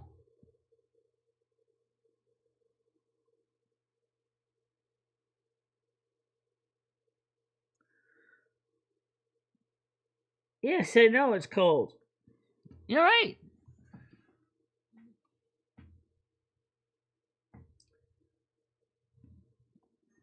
You know what's worse? It's not going to get any better by the middle of February. The polar vortex has established itself. Let's put it this way: it has established residency because of what they call the stratosphere warming has caused the polar vortex to go to positive Na and positive NaO, which means that thing is coming down far down into the lower 48. And Europe as well. Don't talk about Europe much, do we? Well, Europe is facing the same problem we are.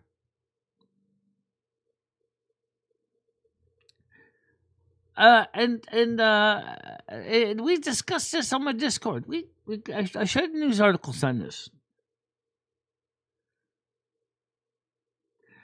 yes, they will skyrocket. Oh, yes, we can get oranges from Brazil, South America. They might be spared right now.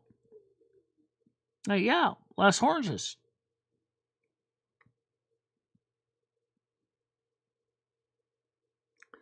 No, it's not global warming. That's just it. The IPCC never planned for the polar vortex. They never planned for that. Oh, we have to worry about rising ocean levels. Oh, really? Hold my beer. Do you want to talk about problem? Okay, yes, there is a freshwater issue if the ocean levels rise, and that is going on in in the Antarctic. Okay, as ice sheets are calving right now, but the biggest problem is the polar vortex because it has got a positive AO and NAO is coming down close to the equatorial region such as Florida.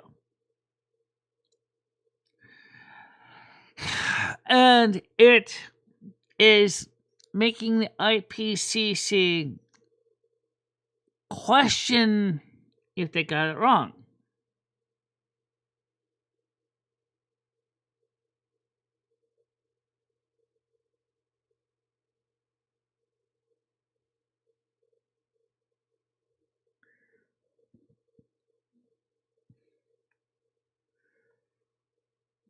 Yeah, a bomb cyclone is just like it sounds like. It develops very quickly. That's why it's the bomb. It's like it forms very quickly, very dangerous.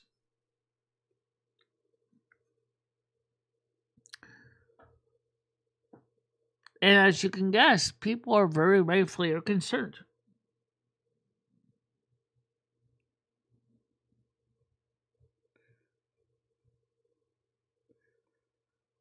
Yeah.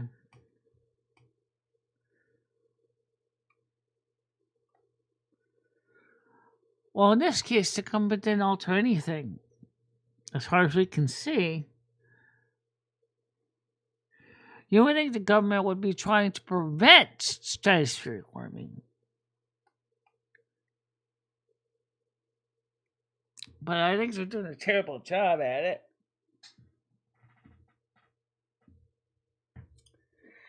Well, we did okay today. 19 people watching, 137 views, 17 minutes, 28 seconds. Viewer engagement as of 11:59 a.m. But how about put some more likes in the like jars? We only got 10. Only 10 likes?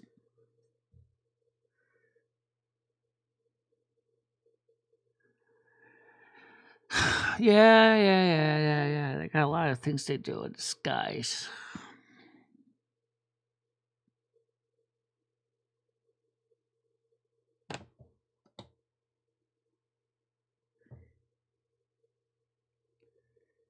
And I think it's time to get ready to figure out what we're going to eat today. Breakfast? Yeah. Breakfast. Tomorrow's bill day. Yep.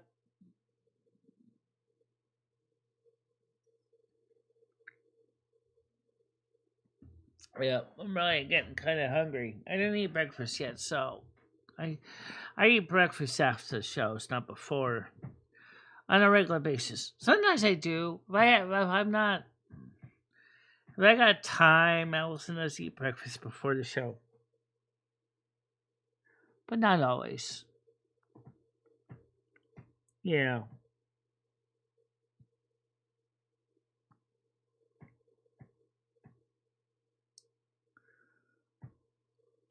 I got 2 frozen pizzas left in the freezer. Tomorrow I gotta place another Instacart order. And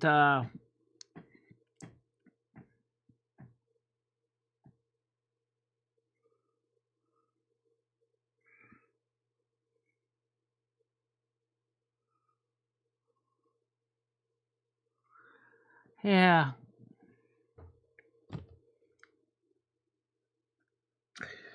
Well, anyway, I'm going to do is get ready to wrap it up because I'm getting kind of peckish. I'm hungry. I haven't eaten yet, so I want to just kind of wrap it up. But I want to thank you all for coming today. Go ahead, Noodles. Yeah, Michelle. Hell yeah. Woo! What?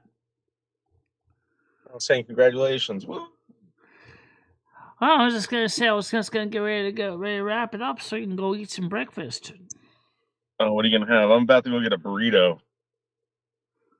Yeah, well. All right. Well, Michelle, you know I'm always here, Michelle, for you. Yeah, I know. I'm also saying is make sure to dress warmly because the polar vortex isn't gonna be over yet. I know. Hey, Michelle, why don't you do a video on burning snow? Like put this snow melting bullshit to rest. Go get a snowball from out back, put it in a pot and fucking cook it and see if it melts. I don't know anything about the snow, but that's a rock certainly is of interest. All right, well, it's your rock, Michelle. I'm gonna give it to you before I give it to Rutgers. So I just contacted someone from Rutgers. They said they're not sure if they want it. It sounds too dangerous. So, Well, that should tell you something.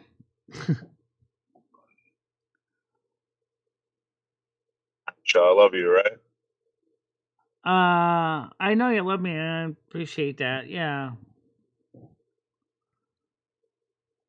Talk to you later. I'll let you go, Michelle. All right.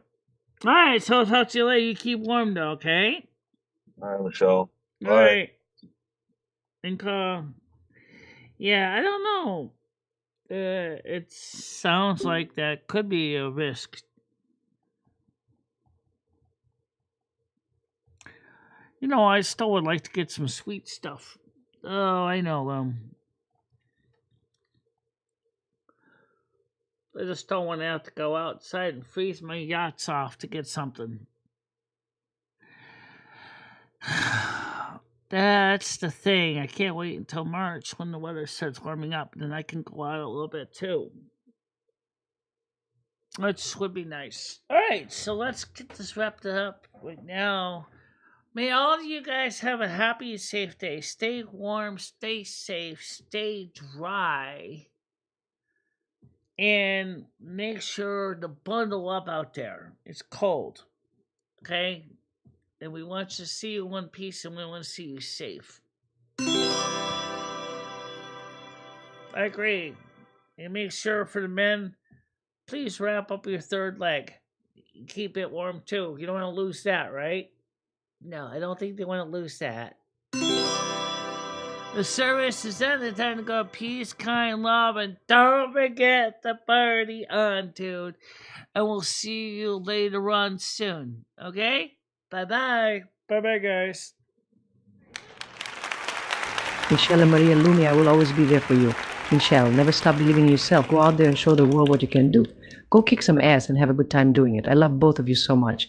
I love how far you have come on YouTube. In the summer's embrace, she finds her way.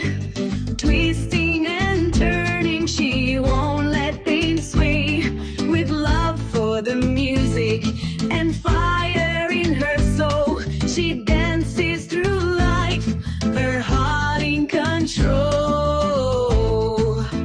She won't give up, she won't sit down. In her purple dress, she twirls around. With every rhythm, with every beat, she conquers the floor, she won't retreat.